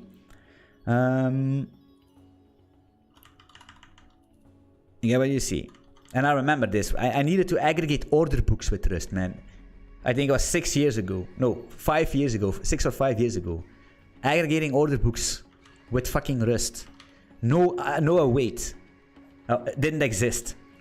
Can you imagine? And now I'm coming back. The returning Rust player is coming back. You know what I mean? Okay, so we're sending this thing. Is this gonna work? Nobody fucking knows, right? So we're gonna see this. Okay, our WebSocket is here.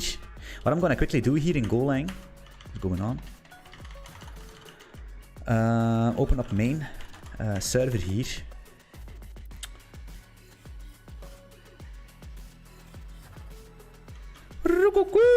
And then we need to do a reaction video, or maybe some answering some questions because ooh baby, it was spicy. Not gonna lie. I wanna print out if we do our login so we see that we're receiving a message. That's the thing. How do we do that? Bcast and bullshit and all that stuff. Upgrading our thing. Where is our fucking read loop? And now, okay, TJ, can you please update your... This one.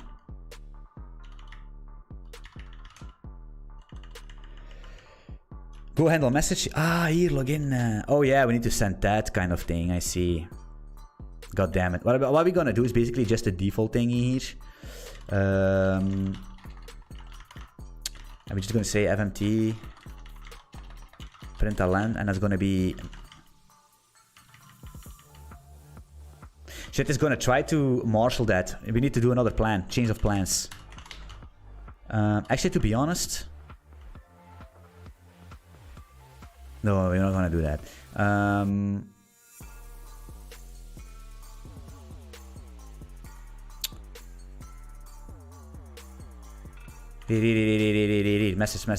Message gonna be... Fuck, it's gonna do it like that. Aye.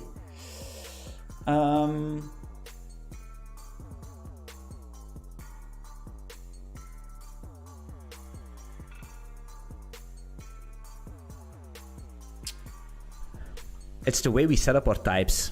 I'm not quite sure if Sadie can handle that directly without a lot of hassle.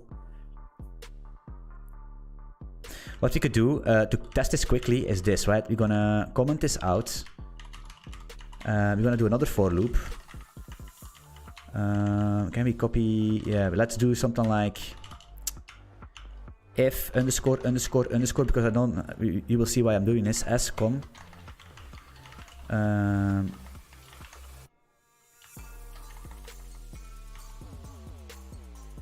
Read message.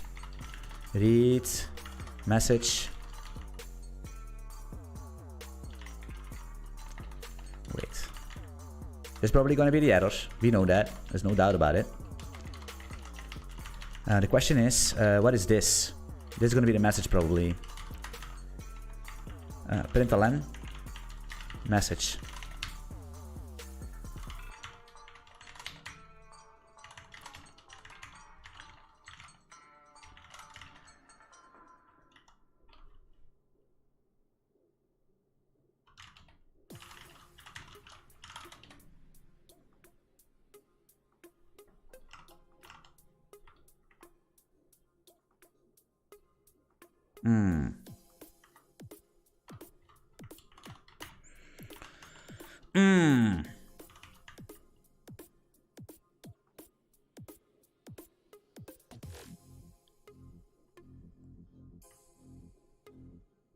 What the fuck are we sending? A login message, yeah, I see.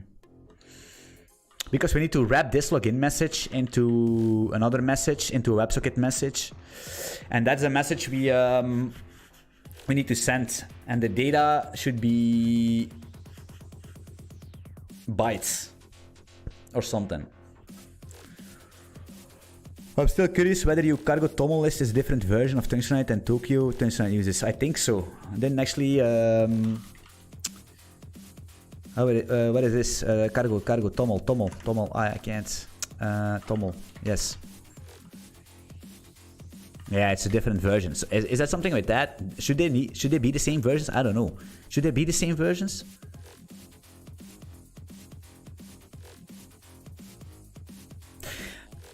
I'm still a little bit confused why these packages have a Tokyo dependent package. You have Tungstenite and then you have Tokyo Tungstenite. Why can it not? Because basically Tokyo is here since the fucking beginning, right? Tokyo is basically almost as old as Rust itself. So everybody that develops for Tokyo, in my opinion, right? It's the same like Saturday. Who's using something else? So yeah, we should look at the cargo tree. I don't know what the cargo tree is, man. I'm so sorry. I'm too tired to figure it out. Oh man, it's gonna. We are sending this thing, but I don't receive it actually. To be honest, that's the thing.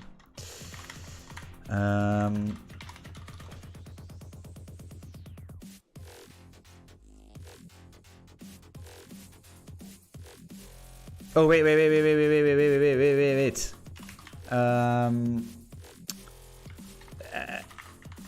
Let's print this error real quick. I'm gonna say here, made a big mistake. The biggest mistake, read error, R, right? I'm gonna say continue here, continue, right? And then we're gonna actually do this println right here, MSG, right? That's the thing. And define MSG, of course, because we are completely retardos. Hop.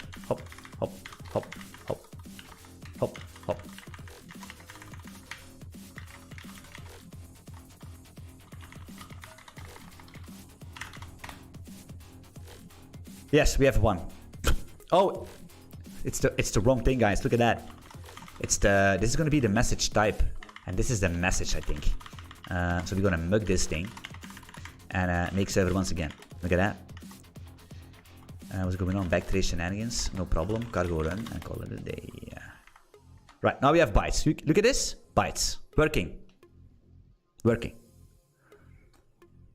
1 hour and 50 minutes to get this working. Right? So now we can communicate.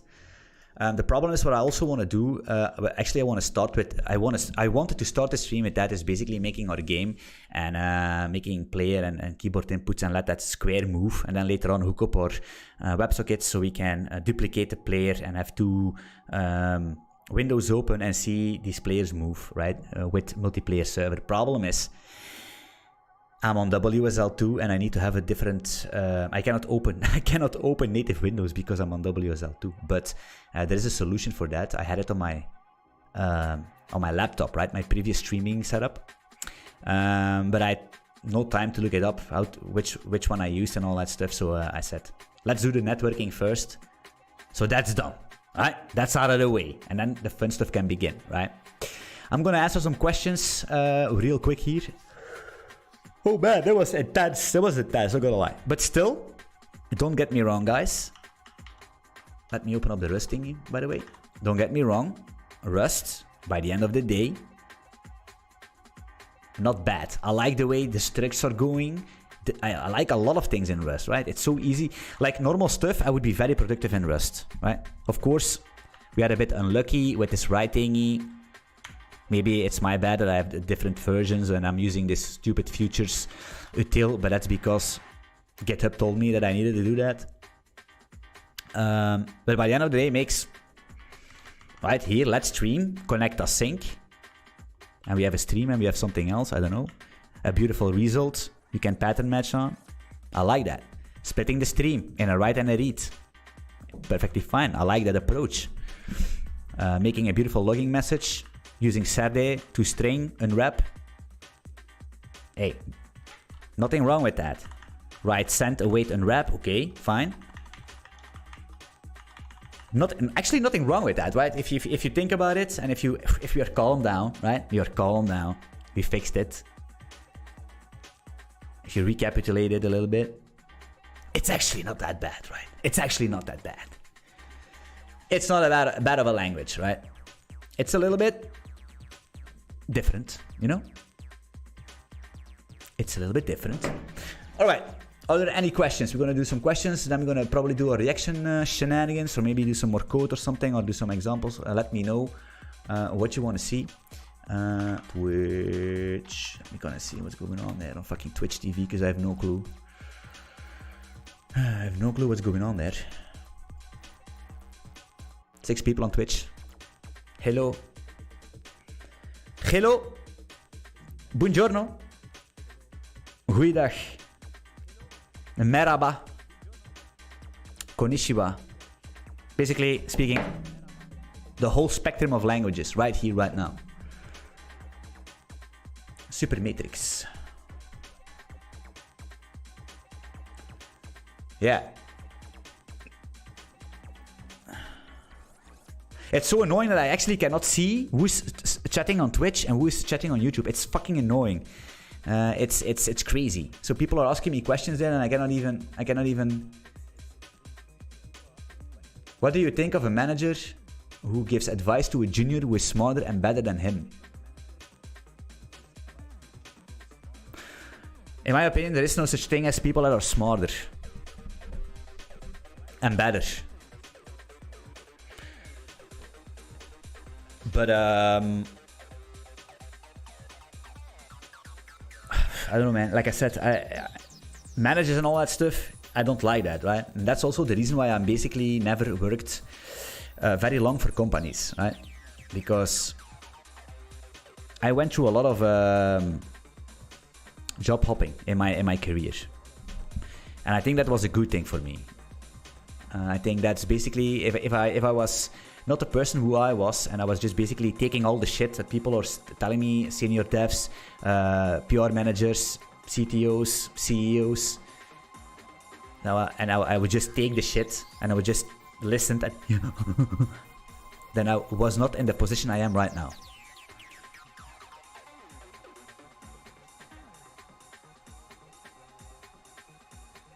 Sorry if I'm a bit annoying, but I would still love if you could cargo 3 in a dependency tree. Okay, Lando. Okay, man.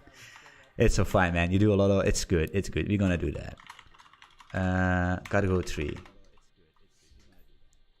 Didn't even know that. Thanks for learning me this. What do you want to see here? Wait. Parking lot. What the fuck is that?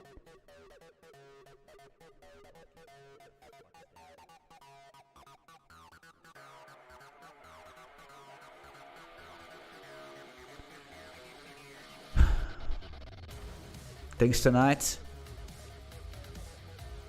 It uses features still under the hood. Tokyo, it's V18 here and V18 here. I have no clue, guy. Hey, Land, you're here the Rust specialist. You know what I mean? You are here, you're the guru. Solve it. Solve it. Can you speak Arabic?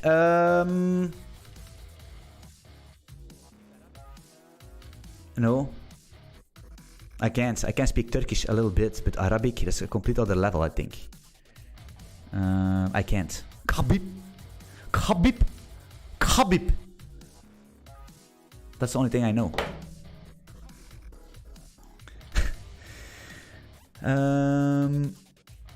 I don't use Tokyo basically ever. Can please, Land, teach me, and teach me it right now. Teach me. What do you use then, Land? Tell me everything, because if I can Tokyo, I'm actually have a little bit of an anxiety with Tokyo. I don't know why, because it's. I needed, like I said before, my first Rust task in a company was to aggregate order books of exchanges in Rust. I swear to God. But you have 19 in your cargo, Tomo. Is there a way to clean that, Land? Can I do a cargo reset? Fix everything?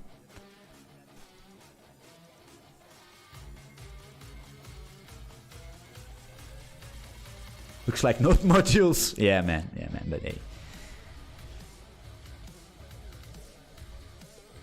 Lord, tell me, what do you use there? Instead of fucking Tokyo. How do you do your networking? Because that's actually the only thing I'm interested in, right? All the rest is basic programming, right? For loop, if loop. Man, this Land, this guy is no joker, man. This guy is no joker. He knows what's up. This guy knows what's up. I can see that. You can just remove the dependency line from... Yeah, it's fine, but I will fix it.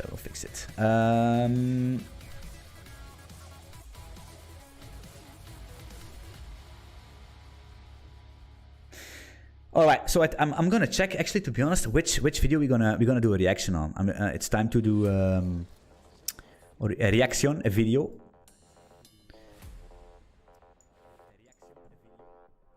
Fuck. Did I fucked it up? Too many. Aha, no, I didn't. I didn't fuck it up. I watch cutie streamers. Perhaps kek. Rage mode activated, yeah, man. Rage mode activated. It was close though. It was very close. I'm gonna lie. I was getting on a little bit on the. There was heat under my feet. I'm not gonna lie. I think this should be the first time in all these streams, man. It's gonna be the first time in all these streams that the heat was on my feet. But you need to deal with that stuff, right? Sometimes you need to deal with that stuff.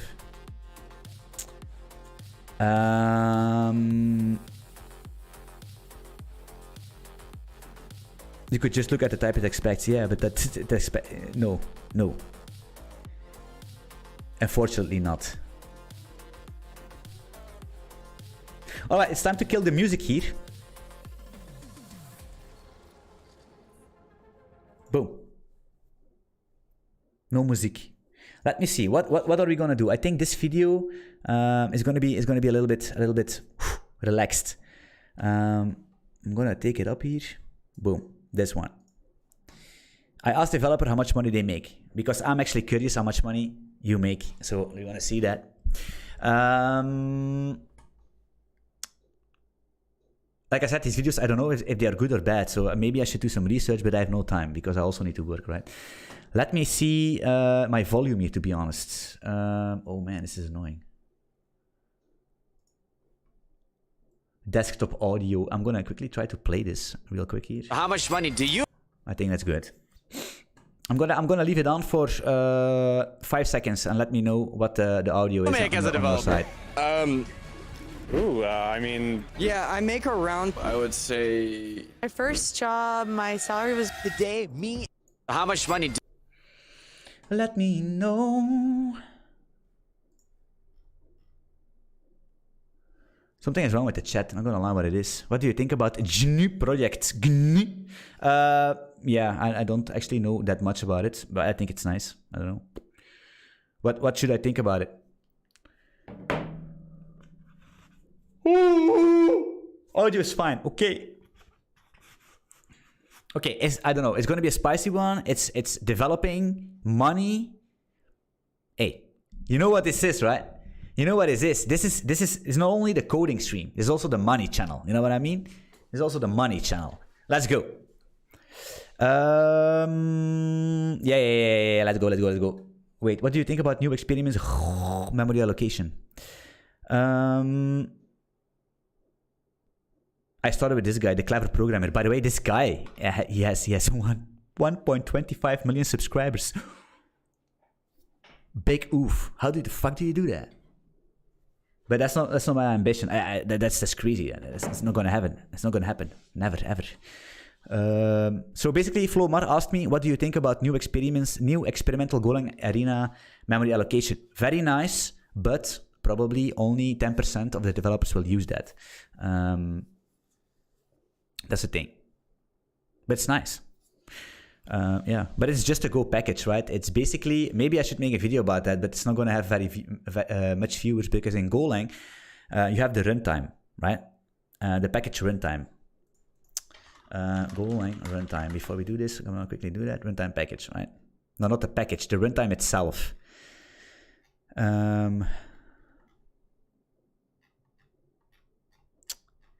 You have a runtime package, but you also have the... I think this is basically the... Wait, can I do source files? I don't do this shit. Source files. Runtime.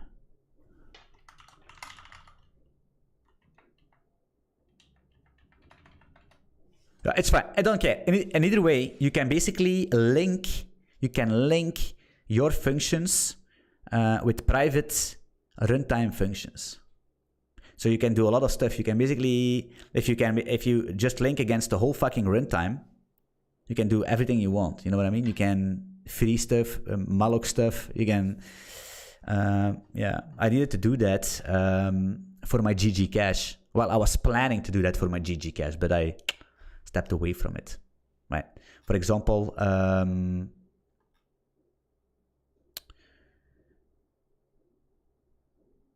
It's actually annoying that I cannot go in these files. I don't wanna be in this UI. I wanna be in a file. You know what I mean?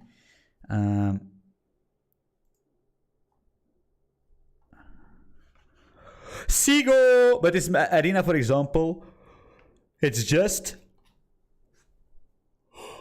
basically, you see Arena Free and all that stuff, it's basically just using all the runtime shenanigans, right? It's not that it's special stuff. It's a library built on top of their runtime stuff, which you can also do, right? Just you could actually make the same yourself. But hey. Oh wait, did YouTube filter my responses?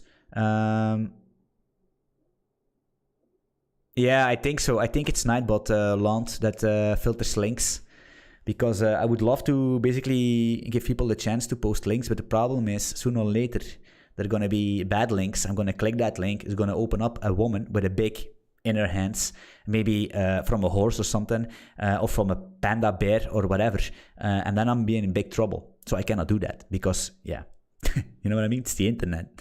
Otherwise... And also sometimes comments, they just disappear, right? Also on my videos. So if you think you can always criticize me, right? I will never delete your comment, never.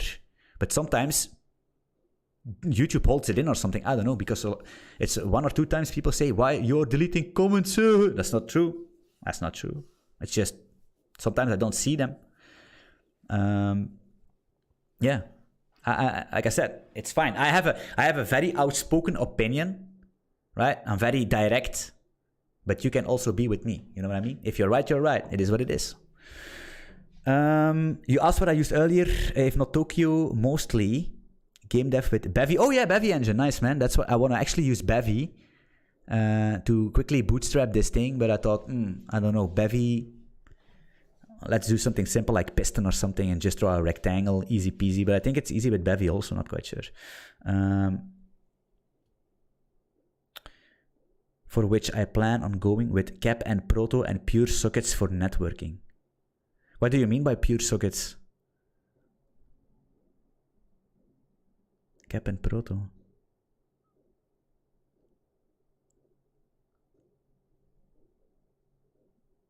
Anyway, I asked developer how much money they make. I know what I make, and you know what you make. As long as we don't see make. Let's get this party started. Do you make as a developer? I mean... Yeah, I make around, I would say... My first job, my salary was... Today, me and my friend are at GraphQL Summit asking these developers how much money they make. And wait till you get the end because the numbers get crazy.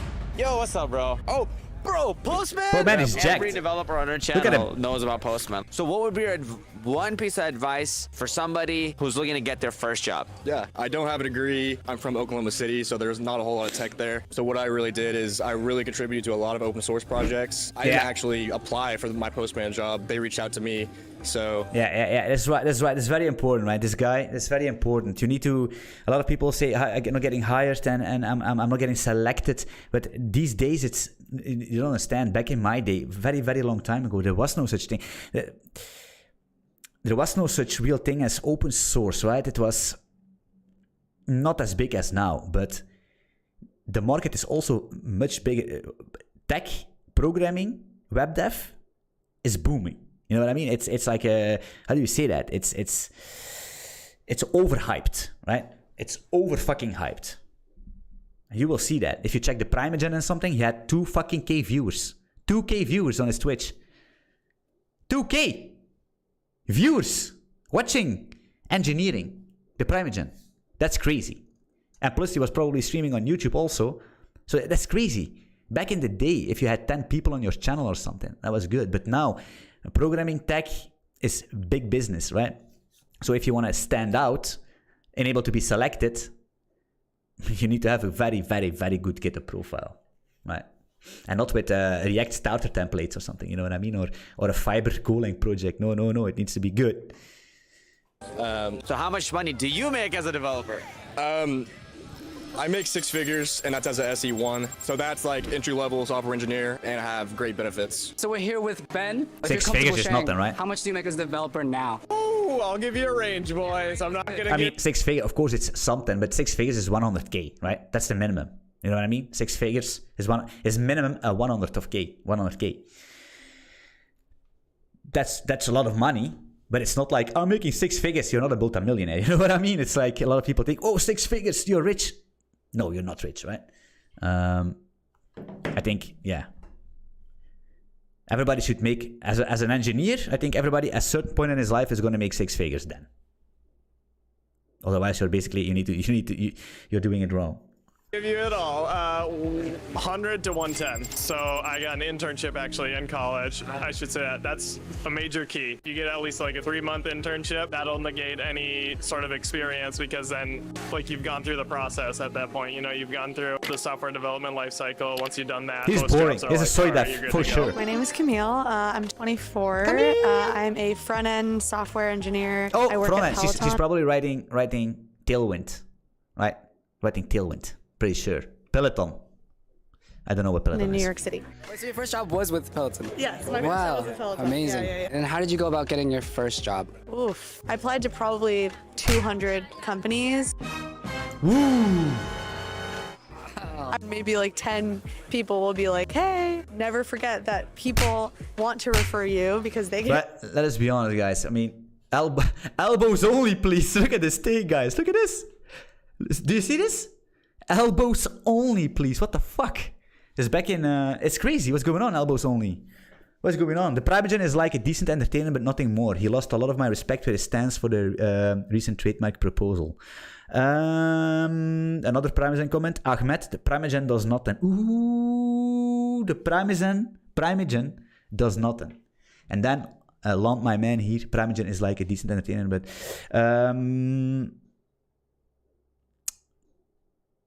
that's true. But that's his game, right?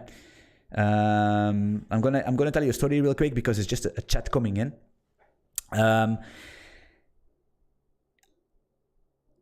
You have streamers, and then you have educators, and something in between. The problem is that if you are just making tutorials on YouTube, you're gonna get wrecked, right? Nobody cares because you have 40 videos, 50 videos, people watch it, people scroll it, people don't care, right? Unless, of course, a small handful of people will care. But then you have people like the Primegen, which is basically great authentic person, right? Great entertainer, good setup. I think he's already online for a couple of years. So he grinded his success out. So let us be honest. Yeah, it's pure entertainment, right? It's pure dopamine. Hey, is that bad? Of course not, right?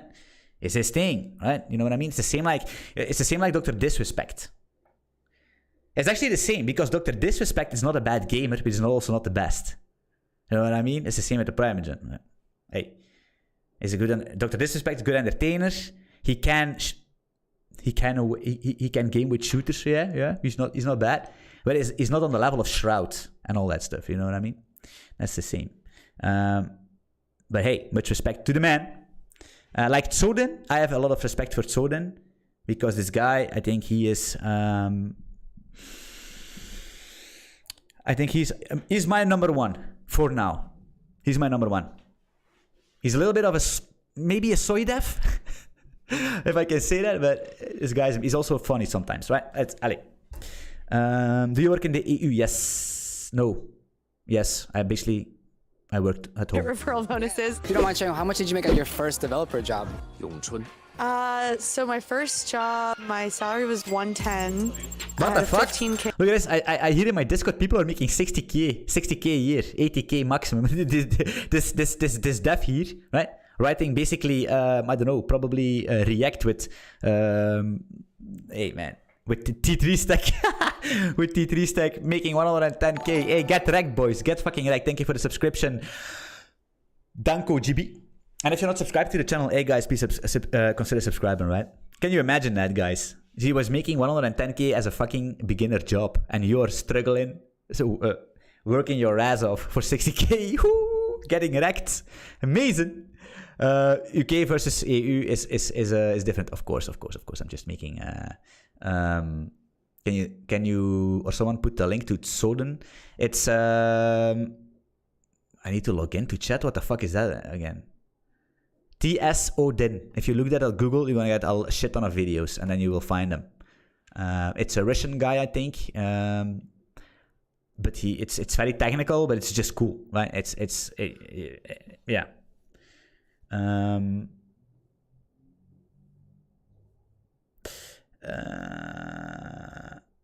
Yeah, don't dislike him for the play. Yeah. But the rest, you mean he was the Primogen and his take on the trademark. I don't give a shit about the trademark, right? And I don't think he doesn't. He shouldn't also, right? It does. Everybody was jumping on this Rust trademark thing. It's just a trademark. It was basically maybe the same, but with just a little difference. Rust doesn't care. You know what I mean? I can Faris. Look at my fucking thumbnail. Rust Faris. I don't care. Nobody's gonna. Why they're gonna sue you? Why would they sue you? Because you're making a video promoting their language. What are they gonna do? What are they gonna take away from me? My hat? Here, take it. You know? Take my fucking hat. Take it. You can have it. You can have it. You gonna take my camera? Okay, cool. They're gonna do nothing, right? But it's hype, right? It's viewers, man. Viewers, attention span. Sorting Russian guy. I think he is Russian. Not quite sure. I think he is. Maybe it's, I don't know. K signing bonus. Amazing. And my equity was. You got equity as well? Wow. Whoa, man. That's Plus awesome. equity. Well, Peloton stock. It used to be worth a lot more. But now We've she's had wrecked. an amazing time meeting people. One piece of advice. Whoa, guys, look at this. What's going on? What's going on? Look at this. We've had an amazing time meeting people. Whoa. Your new colleague? Hey, she's probably a couple heads higher than me, but hey, I ain't complaining. And this guy here, look at him. He has no clue what to do, you know what I mean? He has no clue what to do. He has completely no clue. He's talking in his, I don't know what he's, with his cheap watch here, you know? Look at this. There's a watch, $5 watch, you know? With this shirt. He's not making an impression. He doesn't have these things here. You know what I mean? Hey.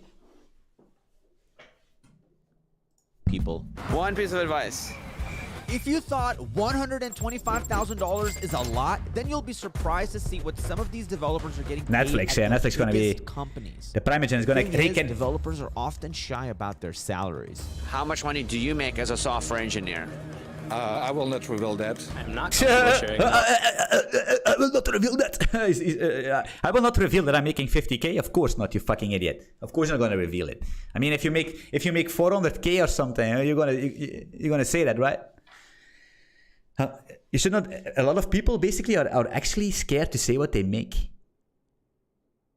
Why? Are you embarrassed, or do you think they are gonna rob you because you're rich? What do you think?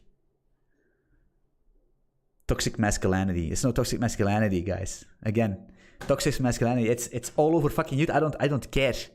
The sooner they ban my YouTube channel, the better, because then I'm released and I can go back to my normal life, code and chill and go to the gym and have a good life. And now I basically need to wake up in the morning. I need to work my day job. Then I need to go to the gym. Then I need to pick up my kids. Then I need to make food. And then I need to prepare the stream. Then I need to stream. And then I need to edit my videos. Then I answer my mails and I go to sleep each and every single day, right? Toxic masculinity. Everybody that is complaining about toxic masculinity is a fucking soy dev or a soy boy. Go grow some balls and get fucked. It is what it is, man. Hey, I ain't going in that direction. I don't want to answer that. No, I Yeah. can't do that. Sorry. Asmon No Golden worries. is. Will we find people willing to share? Yo, that is awesome. Nice to meet you, Mark. What's it like working at Netflix? This guy. Wait. Ooh, I mean, This guy is the Primogen's best friend. He's working at Netflix. You can see decent body. You know what I mean? Decent body. Perfectly fine. Not completely shaven. The hat is a little bit questionable hat, but Marc-André Giroux. He's making bang. You will see. He's making bang. It's great. It's fun. It's a big company, but you get a lot of freedom. I've talked to people and they're like, hey, even over sometimes a senior developer, they'd prefer somebody who's maybe junior but is like really hungry, but they don't have the craziest amount of experience. Is it possible they could work at a company like Netflix? I mean, I think it's possible. I think it depends. Like, keep focusing on your skills. Skills are really, truly what matters. Trying to show your skills through other means, because clearly you don't have like experience. So understanding what you use. How much do you make? Use like frameworks and libraries. Actually reading a lot of code, digging into those libraries, I think is super important. So if you're comfortable sharing, how much do you make as a software developer? Ooh, I don't think I'm comfortable sharing. Got it. Well, thank you. Hey, I just want to watch this. I want to see. Nobody's telling us. Why don't you? Why would you share how much you make with strangers? Because if you make a company, your numbers are public. What you gonna do? What you gonna do about it? Money. Listen, guys. Money is not directly correlated with happiness. 100% agree. I'm 100% agree. But we cannot deny that money is the barometer. The barometer, how do you say that? Is the metric for success most of the time. Of course, you can be born by a rich old sheikh and in the rest of your life you don't know nothing, driving Maseratis, but you didn't work for it. I understand. That's not true. But if you're coming from a normal family, just normal school, and you're building up, you're grinding it out from the ground up, money is your metric for success. And with money, I mean not only money, but assets, right? Because that's also money, right? Because you can have $0 on the bank, but you can have art, you can have crypto, which is questionable, but you can have real estate and all that stuff, right? Let us be honest. And if you have a business, your numbers are public all the time, so you cannot hide it. Right? What is queer? Oh my goodness. I don't know, man. It's again with Prime Engine. These guys are funny. This is just a very fun chat. Yeah, man. Queer phobia. It's not, like I said before. And a lot of people, sometimes there's one people in my Discord and they say, you're against transgenders. But that's not true. That's not true. That's completely false. Like I said before, everybody in my life is welcome and I don't discriminate anybody. Even though I know I'm basically the stereotypical type of a man. I completely agree, right? Hey, look at me. Let us be honest. Check my Instagram. I'm a complete unit. That is 36 years old and I outlived and I outscale everybody that's much younger than me. But hey, that's because I basically do this day in, day out. And how do you say that? I take care of myself mentally and physically. And you should do too. But people can be gay, women can love women, men can love men, it's all fine for me, right? The only thing that I have a little bit of a problem with, but it's not a problem, it's just I cannot grasp it, right? I cannot understand it, and that's that basically man transforms to a woman and a woman transforms to a man. Hey, fine for me. If you're a man and now you're a woman, I hope you're fucking hot. Welcome to my life. We will not have a relationship, but we will be friends. I just cannot grasp the concept of that. You know what I mean? But that's because a lot of people cannot grasp the concept of depression. But then you get a depression, and then you will realize it, and you say, "Oh fuck!" And before I was depressed, I was telling that everybody that was depressed was a motherfucker. Everybody that was depressed was a loser. But that's not true, because depression is a real disease. And that's maybe the same thing with all that gender stuff. We don't know because we are not in the same position, so we have no opinion about that. But we cannot exclude them, right? We cannot exclude that stuff. Let us be honest. Love okay, but money better. Sadly, YouTube has no reply feature, so it's not obvious who I was replying to. I know, it's annoying, right? You're replying and it's crazy. Thank you for the follow.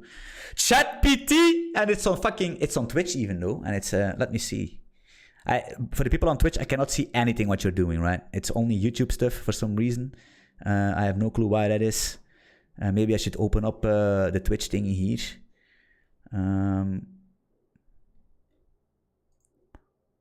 I have no clue what's going on. Let me do a 1, 2, 3. 1, 2, 3. Boom. Now I can see that. All right. Let's continue here. Spicy. This is a spicy chat today. I'm not gonna lie. I like this stuff. I like this stuff.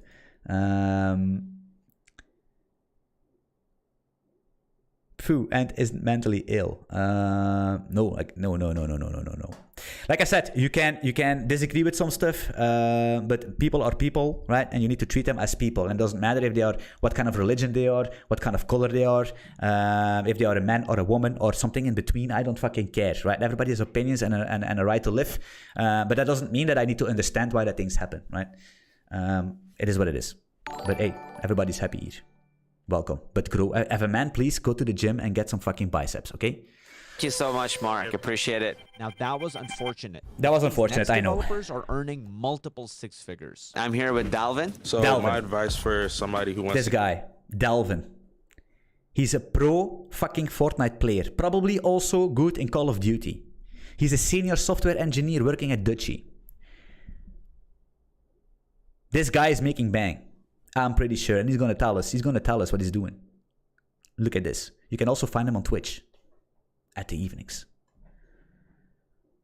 It looks like a cool. This looks like a cool senior to have, right? With Dalvin, me and my pal Dalvin, we were pair programming, you know.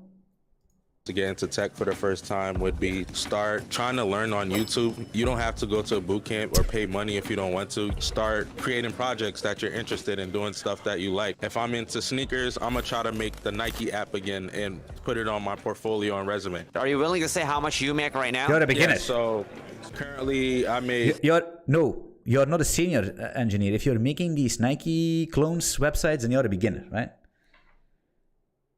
I mean, who has time for Nike clones? You know what I mean? 146. Damn. 146 guys, Dalvin. What you gonna do about it? What you gonna do about Dalvin's 146?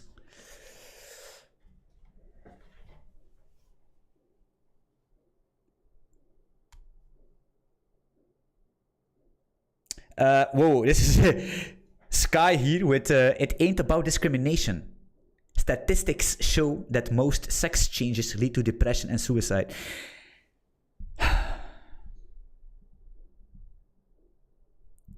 You're right. You're right, but I need to be very careful here because this is an engineering program and this is not the money channel. Because we already have Patterson. How does Golang?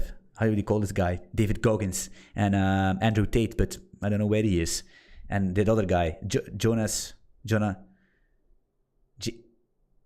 other guy, the psychiatrist. Anyway, it doesn't matter. But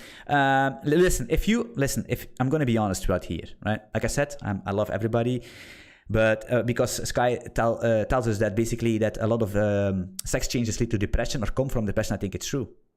Because if you in your life, actually I cannot talk about this. This is gonna shoot me in the foot anyway, so I'm not gonna do it. I cannot, guys. This is very, very dangerous territory. You know what I mean? This is very dangerous.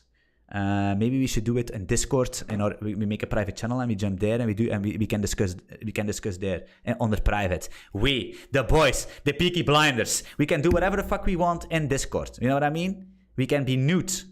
No. I see you smiling. Yes, yeah. Oh, no, we're not gonna be nude. But you know what I mean? We cannot do this on YouTube because we live in the fucking Matrix. You know what I mean? I cannot do anything anymore. Oh man. I wish though, because I love these things. I have very, very spicy opinions about it. But like I said, we live in a world, and the world is not anymore the way it used to be. We cannot raise our kids anymore the way we were raised, because the world is not anymore the way it used to be. You know what I mean? If I have two young kids, they cannot go play outside a little bit further in the neighborhood. You know, a little play. How do you say it? The play garden. like a little play location with some skippers and all that stuff, right? They can't because I don't trust it. I don't trust the people around me. I think everybody is dangerous. People are mentally ill. People are mentally depressed. People are financially wrecked a lot. People are unhappy, and you're gonna leave your kids 200 meters outside, helpless, while you're sitting in front of your computer? I don't think so. But when I was younger, I was fucking away. I came from school and I was gone. Miles away from home. With my bicycle. With my buddies. Away. Miles away from home. When I was 6 years old, 7 years old, I was gone. The whole fucking evening. But I was home. Just before dark. Or just before dinner. And it was all good. And I did this for years. For years and for years and for years. We were basically putting fires in the woods and all that stuff. You remember that, guys? We were putting fires in the woods. That was amazing. With lighters and fire and inferno. We were pyromaniacs. And then we were... amazing. You cannot do that anymore. Because life's completely fucked up. Life is completely fucked up. It's actually annoying. And I think about this a lot. And a lot of people don't understand that. Like my girlfriend, she doesn't understand that. But it's fine. It's good. I'm happy she doesn't understand that. Sometimes I try to say something to her and I see that she thinks, Anthony, Anthony, come on, man. Hey. Yeah. You know, Anthony, this guy with his opinions and his crazy theories. It's not crazy theories. It's reality, right? But I'm happy that she doesn't know how fucked up the world is, because knowing how fucked up it really is makes you unhappy. You know what I mean? And I think it's my own fault because I don't. A lot of people live inside of these bubbles, right? They go to work, they watch TV, they watch the media. They don't do any research. What the media tells is true. What on the radio is true. What's in the paper is true. And they think that's life, right? You need to marry. You need to make kids. Your kids need to not be behind computer screens. You need to play outside. Your kids need to do this. Your kids need to do that. You need to listen to your teachers and all that stuff. And that's how you basically turn into what the world wants you to be. And that's very important. And don't understand. The world needs these people. Don't underestimate that, because if everybody is watching Joe Rogan, if everybody is watching Andrew Tate, if everybody is watching all these guys that are very outspoken opinions, even Elon Musk says very interesting things. Not everybody is listening to that, right? And not everybody is thinking about that. Not everybody is researching that. You know what I mean?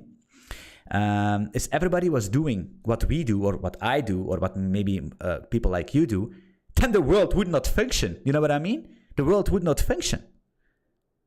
There would be no economy anymore.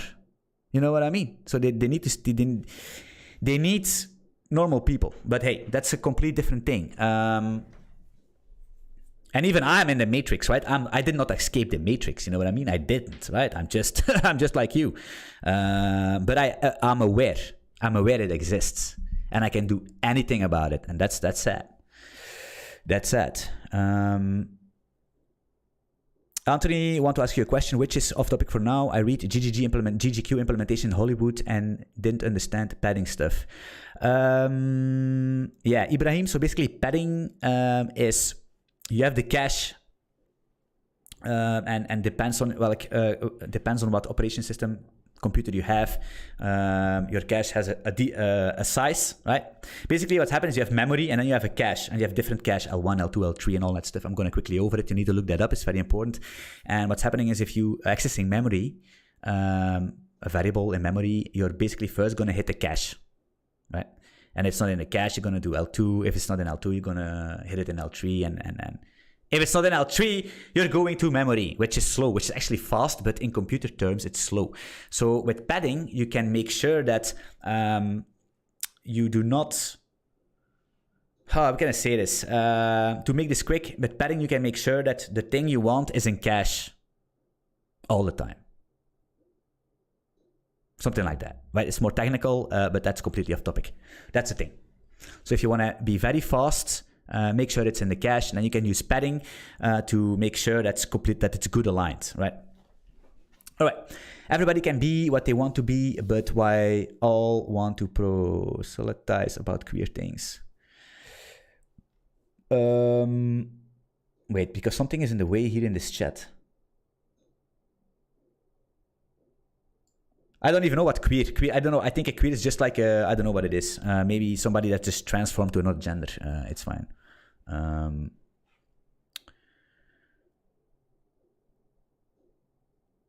And this is for some reason, this conversation happens in my Discord sometimes, and it's a very, very pity, this conversation. People have so many opinions about it, and sometimes it escalates, and then I need to come in and I need to basically stop the fight. It's crazy. Anyway, 146K for our boy Delvin. Hey. That is amazing. It's basically fake it till you make it. Yeah. That's like my best advice. So I'm here with Fake it till you make it. Very important. I guess, like, tell us about yourself. Like, what do you do? Sure. I'm a full stack engineer at Glassdoor. I've been doing this for about 7 years now, and I actually, in college, I was a pre-med major and switched to this last minute. Wow. And it turned out to be a pretty good decision. I never would have thought I would be here at a tech conference, and here I am. Do you want to share like how much you made at your first CS job? Sure. I made, it was 70 grand. 70 grand? In Chicago. In Chicago. And then how about now? 70 grand. Give a range of like how much you make. I think I make 180 grand now after 6-7 years. Congratulations. So, yeah. That's amazing. 180. Yeah. Which is nothing for, California. 180. That's, but America, in the US, a little bit different, right? 180. Hey, that's good, right? That's already good. What do you think? The padding bytes already gets added.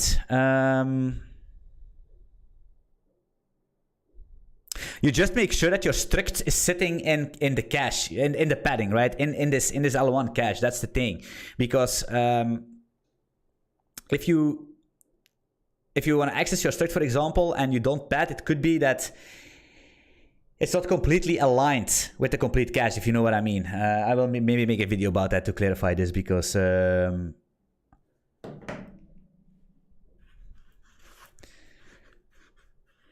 the problem is, for example, if you maybe a better example is an atomic value. For example, an int64, an atomic value, maybe a counter or an increment or something for something that is speedy, and you're using, instead of a mutex, using an atomic value.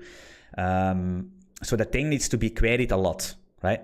Because if you're doing loops, and then you're gonna check if that value can be atomically accessible, and also so you do this a lot of queries. So what happens if you have 8 bytes is out of cache, it's not in the cache. You know what I mean? So you need to make sure that you pad this atomic value so it's in the cache and nothing else is in the cache, just that in the cache. You know what I mean? Something like that. That's what I mean. Yeah. But it's very technical.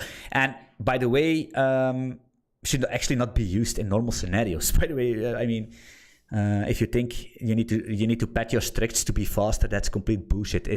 Padding is actually for that really high performance stuff. Really high performance stuff. Yeah, like Chicago. The cost of living in California. I'm here with Alex, guys. So I'm a DJ, right? And I needed to make As an a app hipster. to Look at help his me organize my sunglasses. music. I didn't know how to code anything. But the thing that I learned through that process was that I didn't hate it. Yeah. Because one thing that I see a lot of newcomers come in, like they see the price tag, and then they get a month into the job and they realize, I don't really like coding that much. Join a community, try building something, figure out that process for yourself, and if you like it, then you should be good to go. How much money do you make as a software developer? 2013, I started 40 grand. After a year there, they bumped me to 75. By the end of 2018, I was the lead dev. How can you know that all? And then I'm in that. This is bullshit. Range, like 200-ish, yeah. That is amazing, man. I would say, so I've hired a lot of junior devs. If you're like totally fresh, This you're guy probably is, looking in the look 60s. at him, man. This is crazy. How can he know that? I think there's a lot of scripted stuff with these videos, man. Maybe we should actually start reacting on articles or something, because he knows everything. I don't know what I earned when I was fucking starting over. I don't know, just nothing. I was earning nothing. Complete garbage. What do you think about the school system?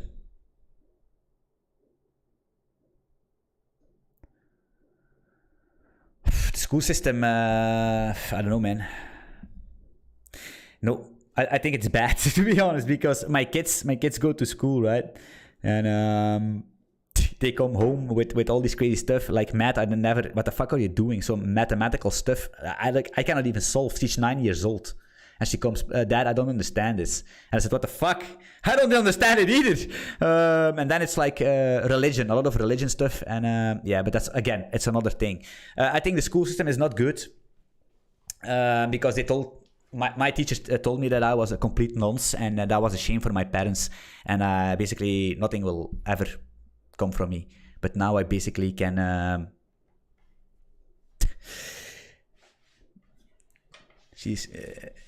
school system is completely garbage. But yeah, I cannot say.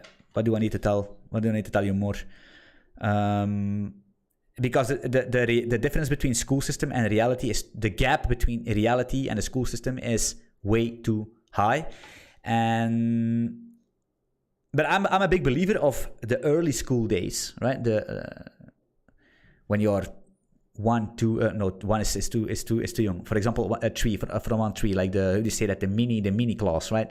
3, 4, 5, 6 till 12, 13. I think that's a very important. I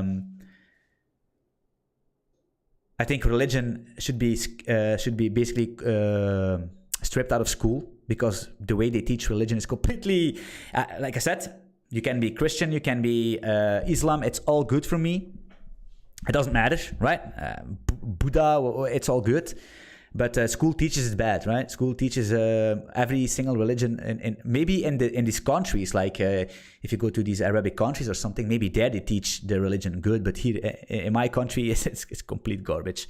You know what I mean? I think people should experience religion in real life and not in school. You know what I mean?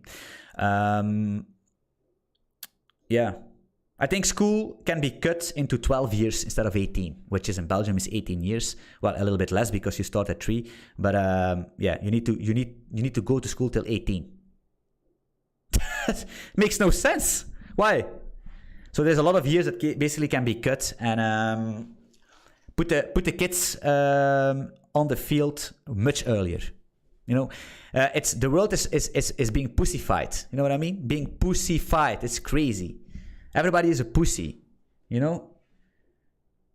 Everybody's a pussy, especially in my country. Kids these days, what are they doing? Nothing. They are 6 years old. They are fucking wet noodles. Kids from Africa, 6 years old, they're insane. They're strong, and they have no food, but they are strong, they are smart, they live in the nature, they can build things, they are handy with their hands, they have a lot of social skills. But kids here, 6 years, they don't know fucking nothing. My son is fucking banging everybody. He's insane because he's my kid. I'm teaching him like it should be. He is not a fucking pussy.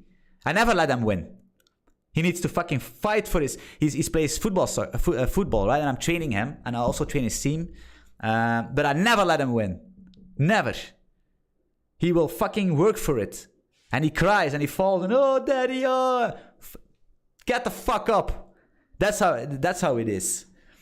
They are pussifying the whole fucking society. It's crazy.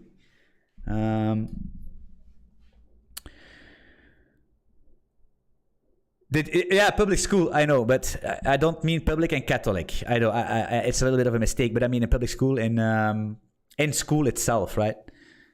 Of course, in these public schools, they don't teach any religion, which is fine. But in a Catholic school, it's completely crazy. Anyway, 200K for this boy, nice. 70 range, which I think is still really good these days. If you thought $200,000 was a lot, these next two developers are paid crazy. All right, so I'm here with Anthony. Tell us about yourself. Great. Went to college for computer science, ended up dropping out and just going self-learning route. Anyone can get into this career path. It's not like for intelligent people. I've seen people who have worked their whole lives in like the service industry, go into like a boot camp or go into like a self-learning path and come out making 2 to 3 times the amount of money that they were, and that's crazy, being 2 to 3 times happier in their role. It's for everyone. But I ended up getting a job as a junior web developer, and then from there just improving my skills, and I made 17 an hour. It was like 30,000 a year. Amazing. And if you don't mind sharing like a range of how much do you make now? Yeah, I make around 250,000 a year. Amazing. Yeah. This next developer That's is crazy. among the highest paid developers on earth. That's overpaid. And Let's this be is how we honest. got- I mean, let's be honest. Isn't that overpaid? 250K? I think that's overpaid for a lot of people. I think it's overpaid, right? And that's what's happening with the tech industry, basically. That's why also software engineering in general is becoming very popular, because people are getting paid so much for nothing at all. They don't need to do anything. npm install, but that's what you do, right? As a front-end engineer, npm install this, npm install that. Oh, an alt package here, gbt package there. It's fine. Prisma generate, boom, Prisma generate this, that, boom, boom. Bring it together, yarn start, boom, and you're done. Vamos a la playa. 250K in the bank. Set margaritas on the beach. And that's beginning a problem, right? And you can see that also on the Discord. Once again, in the community, you're welcome. Join the Discord community if you're not yet, if you're not yet in it. A lot of people struggling getting a job, and that's because a lot of layoffs. Why? Because they paid so much money to these guys, and now everybody's gone, right? On Twitter, I'm laid off, and they're trying to get attention. Hey, if you're laid off, it's fine, man. What are you gonna do? Stop crying, you motherfucker. Find another job, you know what I mean? If you're good, easy peasy chicken lemon squeezy, you know? Don't complain. And they go on Twitter, I'm laid off. This is a threat. Yada yada. And they, because they worked for Twitter or they worked for Meta, and they think they are the engineer, but they're basically complete trash because they're fired. You know what I mean? Because if you're good, you would still in the company. Hey, am I right or am I right? It is what it is. I'm fired. I'm fired. I'm more fired than everybody else here on the fucking stream. I was fired all the time. Every single company, they kicked me out. Every fucking company. Why? In the beginning, because I was basically faking it till I'm making it. Well, of course. You know what I mean? Learned along the way. And then they kicked me out every time because I was too authentic, just like here. Can you please do this? No. You know what I mean? It's like this color. I remember that I need to do. It was in the early days, but I need to do CSS still, and it was a web shop for books, for kid books, in Magento. Yeah, Magento it was. And I needed to change the color to an ugly purple one, and I changed it to white. And the client said, huh, that needs to be purple. And then the manager came to me and he said, what are you doing? It's purple. I said, yeah, but purple, that's ugly. It doesn't fit the screen. It's just, it doesn't match. It's not aesthetic. It's bullshit. It's garbage. Take white. It's for the user experience, much better. Better contrast. It's better for the user. It's better for the fucking user. I tell you! It's better for the user. No, it needs to be purple. And they kicked me out. You know what I mean? Of course, I was right. Because, guys, I can swear to God, it was ugly. But hey, alarm, that's crazy. Anyway, so, but you just, I don't care. If you know that you're good, if you know that you're a good learner, if you believe in yourself, you find a job directly. You know what I mean? A job's enough. That's no excuse. That's no excuse. Being laid off, I don't give a shit. Find another job. Sup, Anthony, greetings from Brazil. You've been teaching the right way, dude. I finally was able to find a creator that really tells the truth and the real deal. Hey, thanks, man. Because a lot of people, I'm going to say it again, a lot of people in my family and in my friends, they are afraid of their job. It's like their job is so important because they cannot lose it. Why? Because society tells you that you need to study, then you need to go to work and you need to buy a house. Society tells you that you need to basically keep consuming things. You need to go on a holiday once a year, maybe twice a year. You need to have 2 kids. You need to have a car, maybe 2 cars. And of course, yeah, you need to have a hobby and all that stuff. And yeah. So basically, they cannot lose their jobs because they are in a complete financial mess, right? But still, I was never afraid, and I was in a lot of financial mess. I'm not gonna lie, but I was never afraid of losing my job because you can just find another one. I mean, there's no big deal. And that's one of the reasons why I basically grew as a person, because I was not afraid of failing and I was not afraid of taking risks. I'm not going to say that I made it, because I didn't. No, but I did some startups and all that stuff, and some were failures, some were successful, others more than others. But they make people afraid to fail. They bake that in society, right? Don't do this, don't do that. Just buy a house, stay calm, stay clean, find a hobby, watch TV, eat McDonald's, get fat. You know what I mean? No, that's not the truth.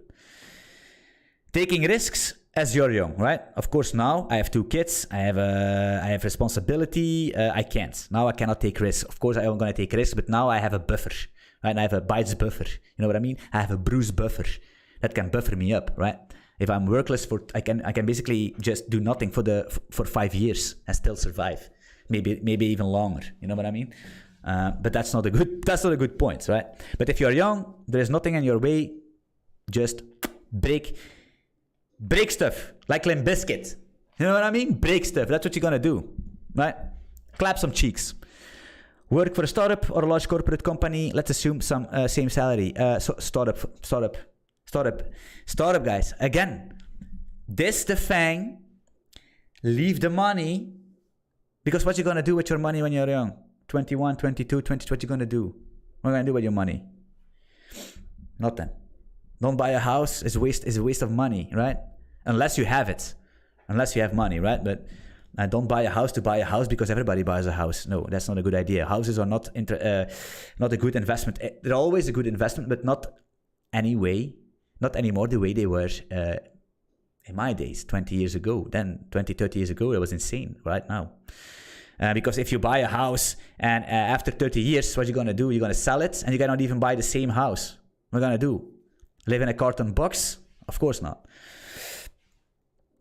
So work for a startup, turn in some money, earn less, but the experience is going to make you, it's going to turn you into a god. Trust me. Startups. Hustle and suffer. That's what you're going to do.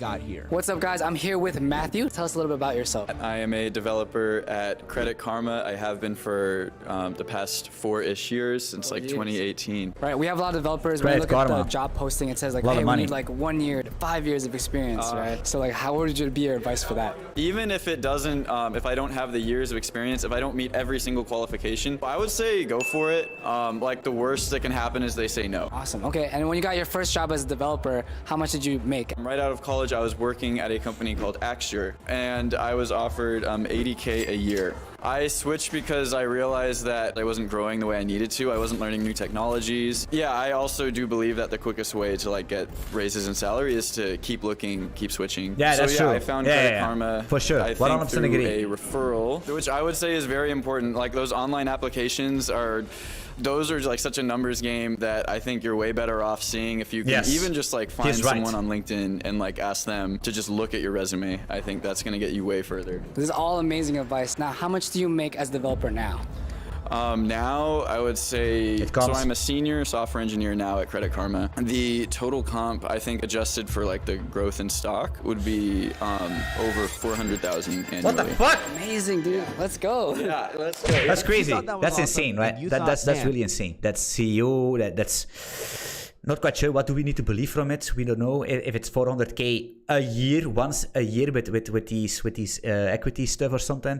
But all these other years, it was just earning a normal salary. We don't know. But that seems 400K. If you cannot pay that to an engineer, right? Let us be honest. Come on. Hey. But this guy, like I said, I'm not gonna diss this guy, but he is basically the clever programmer. He have 1.25 million subscribers, but you're not gonna learn anything from this guy, right? He's just a joker, you know what I mean? Attention grabber, I don't care. But he makes a lot of money, probably much more money as me, but he's not, I don't know, let's check his channel real quick, this guy. How much do you guys think a programmer makes? JavaScript course, 8-hour course, maybe it is good, let me see. JavaScript, full 7-hour course. This course has everything that you have been looking. Is that true? Let's go. Again, it's the same thing Boring. as just naming something as a variable.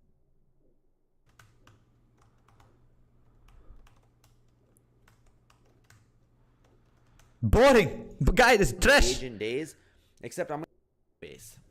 I'm just calling it a database. You can call it whatever you want, but this is kind of like then your code isn't going to come out right either.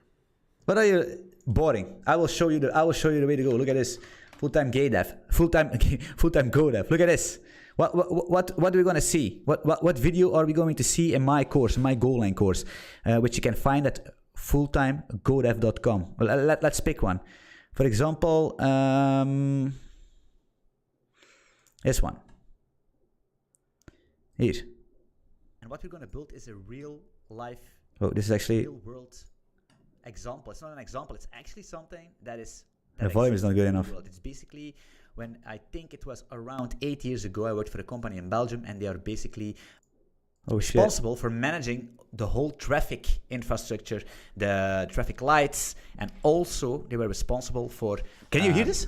Calculating the amount of money the trucks that are driving on the Belgium tollways, the Belgium pay roads, basically, how much they need to pay, how much the companies where they drive for needs to pay at the end of the month. Save yourself on the amount of kilometers they basically drove on these pay roads. Save yourself. That's what we're going to build. What the hell's going on?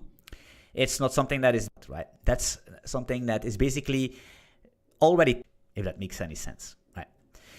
So this is basically going to receive microservice data. That's what I'm learning. This Look at real quick. So you're gonna basically have my driving skills are not the best, so we're gonna make a truck. How can we something like that? And then you have some wheels here. Right? What are we building at full-time Golang? And this truck is basically never been seen before. Sorry, my coding is better than my drawing. I'm so sorry, but stick with me. Right? This is a truck. And it's going to send GPS coordinates, right? And it's going to send that to, for example, one of our services, right? And this is going to be, for example, we're going to name this the receiver, right? The receive, something like that, right? And what the receiver is going to do, the receiver's job is to basically receive the coordinates from the trucks that are driving. It's not only one truck, it's going to be multiple trucks working for multiple companies, multiple different companies, and each OBU will be tied to a license plate and all that stuff. And the receiver is going to receive that, right? So what the receiver is going to do, and this is a very important aspect, because microservice, a lot of people have a misunderstanding. They think that's another one. Microservice, but at the end of the day, just building a small service. And a small service is at a microservice. If you really want to know what a microservice is, it's basically just a single small piece of unit. A single small piece of unit. A computational unit most of the time, or storage unit, or whatever you want to call it. And it's going to do one thing most of the time. It's going to do one thing, and it's going to do that thing very well. Very orchestrated, measured, instrumentated. And you know what I mean? It's going to have different transports, and maybe there is going to be a storage attached to it, right? Who knows? And this is the icon for the database. It's my bad. I'm going to delete this because it makes no sense. So basically, the receiver is going to receive that. And I'm laughing at my own jokes, I'm going to lie. It's going to receive the signals. Interesting. Look at this. Look at this. And it's going to put that onto a Kafka queue, right? Kafka. Actually, it's actually a little bit boring, but that is, I'm explaining what we're building, right? So it's going to be the microservices thing. So like I said before, it's the trucks. They have a GPS signals. They're going to send that out with their onboard unit. We're going to receive that. We're going to put that on Kafka, yeah. And we're going to the distance calculator is going to consume from Kafka. It's going to calculate the distance. Actually, we changed that on the fly because this project is an aggregated. It's time to eat. It's time to quit the stream. It's an organic course, right? So we changed that to the distance aggregator. We're going to aggregate distances. Then we're going to put that with gRPC and JSON transport, two transport at the same time. Boom, to the invoicer. And the invoicer basically is behind the gateway and all that stuff. You have multiple sites. It's insane. Like I said before, never been taught. Look at that, the schema. That's what you're going to learn. Hey, it's insane. Let's be honest. Where is this? Wow, typing speed insane, right? And if you want to, actually, I repeat this in this video. Enough marketing. I'm gonna. This video is actually done. Yeah, it was done, right? I didn't like the video. It was good to basically. I don't know. Like I said, guys, to be honest, I just get a comment, by the way, from David, right? David is a follower, I think, from me, and he's basically telling me, don't become another lazy React channel. It's a comment on my latest video, right? He says, don't become a lazy React channel. And I understand David. I understand him, right? It's actually, it could be a bad comment, but I see this as a truth, right? But David, if you see this, I know I'm basically becoming the person I hated to be. But it's, hey, I need to play the game sometimes. You know what I mean? I need to play the game. I don't like to do this stuff, right? I want to code, I want to show you guys stuff and everything, and I want to make low-level stuff, but low-level stuff, people don't watch that stuff, so I need to do more other stuff, and YouTube doesn't make me any money because I don't have any viewers, you know what I mean? I have 10k subscribers, but I don't have not enough views to make money. Right? I don't make money on YouTube. You actually don't make money. I also don't accept any sponsorships, right? I don't want to be associated with another project, unless it's mine, like Full-Time Godev, because I made it, and I know it's no bullshit because I made this course, right? And from time to time, I'm telling these stories on the course. You know what I mean? It's me. I'm not some bored teacher again, right? I'm just me building stuff, making mistakes, solving them, teaching you stuff on the side. That's what I'm doing. Hours and hours and hours and hours and hours. But sometimes I need to play the game, David, if you watch this. And I need to do a reaction video because people like that. There's a lot of reaction, right? A lot of chat, and I can cut pieces out and I can make smaller videos out of a big stream. Like this is going to be a 2.5-hour stream for me, which is very long. It's very intensive after an 8 to 9 hour workday. So, and I still need to eat and all that stuff. It's crazy. But I can cut these streams. I can cut a lot of stuff out of it, and I can make shorts. I can make smaller movies from it, right? So that's why I need to do that. Because if I just code, there is no interaction between me and the people on my chat. And then there is also no content, right? You know what I mean? It's David. Hey, I appreciate you so much, but sometimes I need to do, a man's got to do what a man's got to do, you know what I mean? I'm being forced. We're in the matrix and I cannot escape it, you know what I mean? I'm not Andrew Tate. No Bugatti. All right, some questions real quick. What is Kafka? Kafka is a message queue, very important. Why are we using Apache Kafka? Because we have multiple microservices. We're going to build them completely from scratch, right? Problem is that these trucks are sending GPS coordinates to our receiver, which is a data receiver. We're going to build that service, right? The problem is if one of our services breaks, for example, the invoice aggregator or something else is just working, right? No invoice is being aggregated. Big problems, right? Because by the end of the month, we cannot make the invoice to the trucking companies. Because these coordinates come in, and we need to calculate these distances by these coordinates on these toll roads. So what's happening is that Kafka will basically have all these data, and we can replay the day deterministically. Even there is a problem, we can just at the end of the day, the DevOps team can just replay Kafka and put all that stuff, and it's going to be the exact same thing as if the issue never happened, right? That's why you would use Kafka. All right. He is proud on himself. Yeah. I am. Yeah. Inflated tech valuations is inflated dev salaries. KKJ, you're 100% sure, and it's going worse, right? ChatGPT is there, and of course it's not going to replace, but it's not about replacing. It's about how much can people do alone. It's all VC. I say this before. It's all the fault of the VC money, right? That's how companies work. Let me tell you something. Let me tell you some business information, right? When we were younger, we remember some family member was an independent entrepreneur, right? Nonkel Mark. Do you know Nonkel Mark? Uncle Mark. In my language is Nonkel Mark. And Uncle Mark, he was an entrepreneur. You know what I mean? Mercedes, big money, big mansion, villa. You know, he's ugly, his wife is cute. And Uncle Mark was basically, he had a small company, right? He was buying stuff in his depot, and he was selling that stuff, and he had a big, cool business. But that's not how businesses work. It's a small business. It's basically, I don't know, it's a slave of society. Uncle Mark makes his money, but he's actually maybe a millionaire, he could be a billionaire, right? Because Belgium taxes, right? They're ripping him in the ass. Dry. You know what I mean? But in reality, companies work differently, right? A company is basically, you have an ID, you have some connections, you basically try to bootstrap your ID real quick, right? You use some no-coding tools because you have no coding experience, or you're a coder and you use your own coding tools. Don't use Rust, don't use Go, don't use Python, just Node.js, Next.js, boot it up, npm install, and Vercel deploy, T3, done, right? And then you basically pitch your ID to some investors, and they will say, hey, you there, you seem like a very competent guy. Your company, Todoist, seems like a very good thing, because we can see a predictable MMR, ARR, churn. We can see these numbers being predictable, right? Because so many people on the internet, Todoist, blah, blah, blah, right?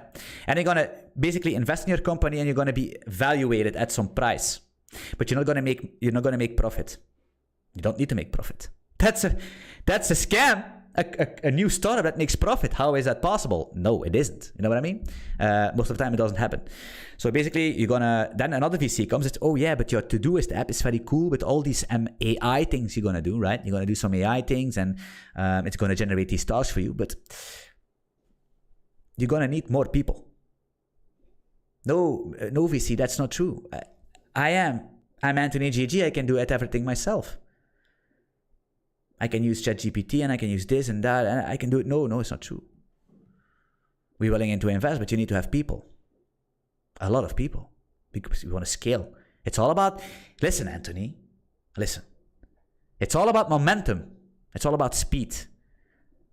Find yourself 4 devs, and then we will sit around the table for more money. So you find 4 devs, you try to find them, you basically, interview stuff, yada, yada. You give them no money because it's a startup, false promises, equity that will never be booming, right? And equity comes, and they invest more money because you're growing. You have 4 developers. You're actually basically in a loss. You're bankrupt, right? But they invest they invest again a bunch of money, and get way higher valuated. You know what I mean? And again, higher valuated, and more people, and a higher value, but you still don't make any profit. But that doesn't matter, because it's a Ponzi scheme, right? These VCs, you're basically trying to get out and get in and get out and get in, just like crypto, you know? And before you know, somebody sips margaritas at the beach. But that's not you, because your shares, you have only 3% anymore. You know what I mean? And then you're Elon Musk and you buy Twitter, and you have basically laid off 80% from your company. You're basically with a garbage product, with a garbage stack, and you have no clue what to do. That's how companies work. That's how Facebook works. That's how probably Netflix also works, and they're going to fire people and fire people and fire people because they realize that VC money isn't anymore. VC money, it's fucking problematic. The economy is basically on fire. You know what I mean? It's on fire. Nobody has money. These VCs, they will not give any money anymore.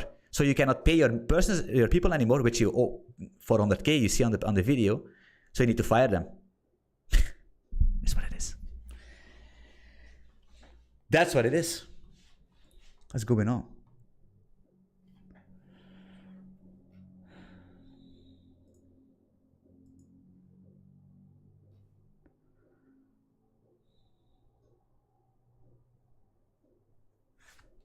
It's a scam, guys. Been there, done that. So that's why I would recommend to basically bootstrap your startup and invest yourself. Invest time, and that's it. Right? And don't use VC. They are evil. Yeah, it is what it is. And we as coders, we don't need money, right? We can do whatever we want. We don't need money. You just make something, put it online, people pay you, and you reinvest. You know, reinvest, and you grow over years, not over months. Years and years and years and years of hard and consistent work. Do not sprint, jog. Very important. Do not sprint, jog. It's not about speed, it's about consistency. Right? Don't listen to Andrew Tate. Speed, speed, speed. No, it's not speed. If you're rich, maybe it's speed. But we, as beginners, it's not speed. It's basically a marathon. Consistency is key. Years and years and years of hard work, consistent work. Don't over burn out yourself, consistent work.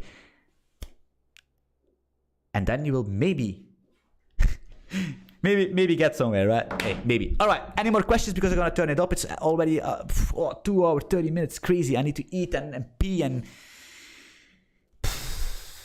heroin and all that stuff. You know what I mean? It's like, you see. All right, any questions? Otherwise, thank you so much for watching the stream. Again, a long stream. Hey, let me know what you think about the stream. I think it was it was weird, but hey, sometimes that happens.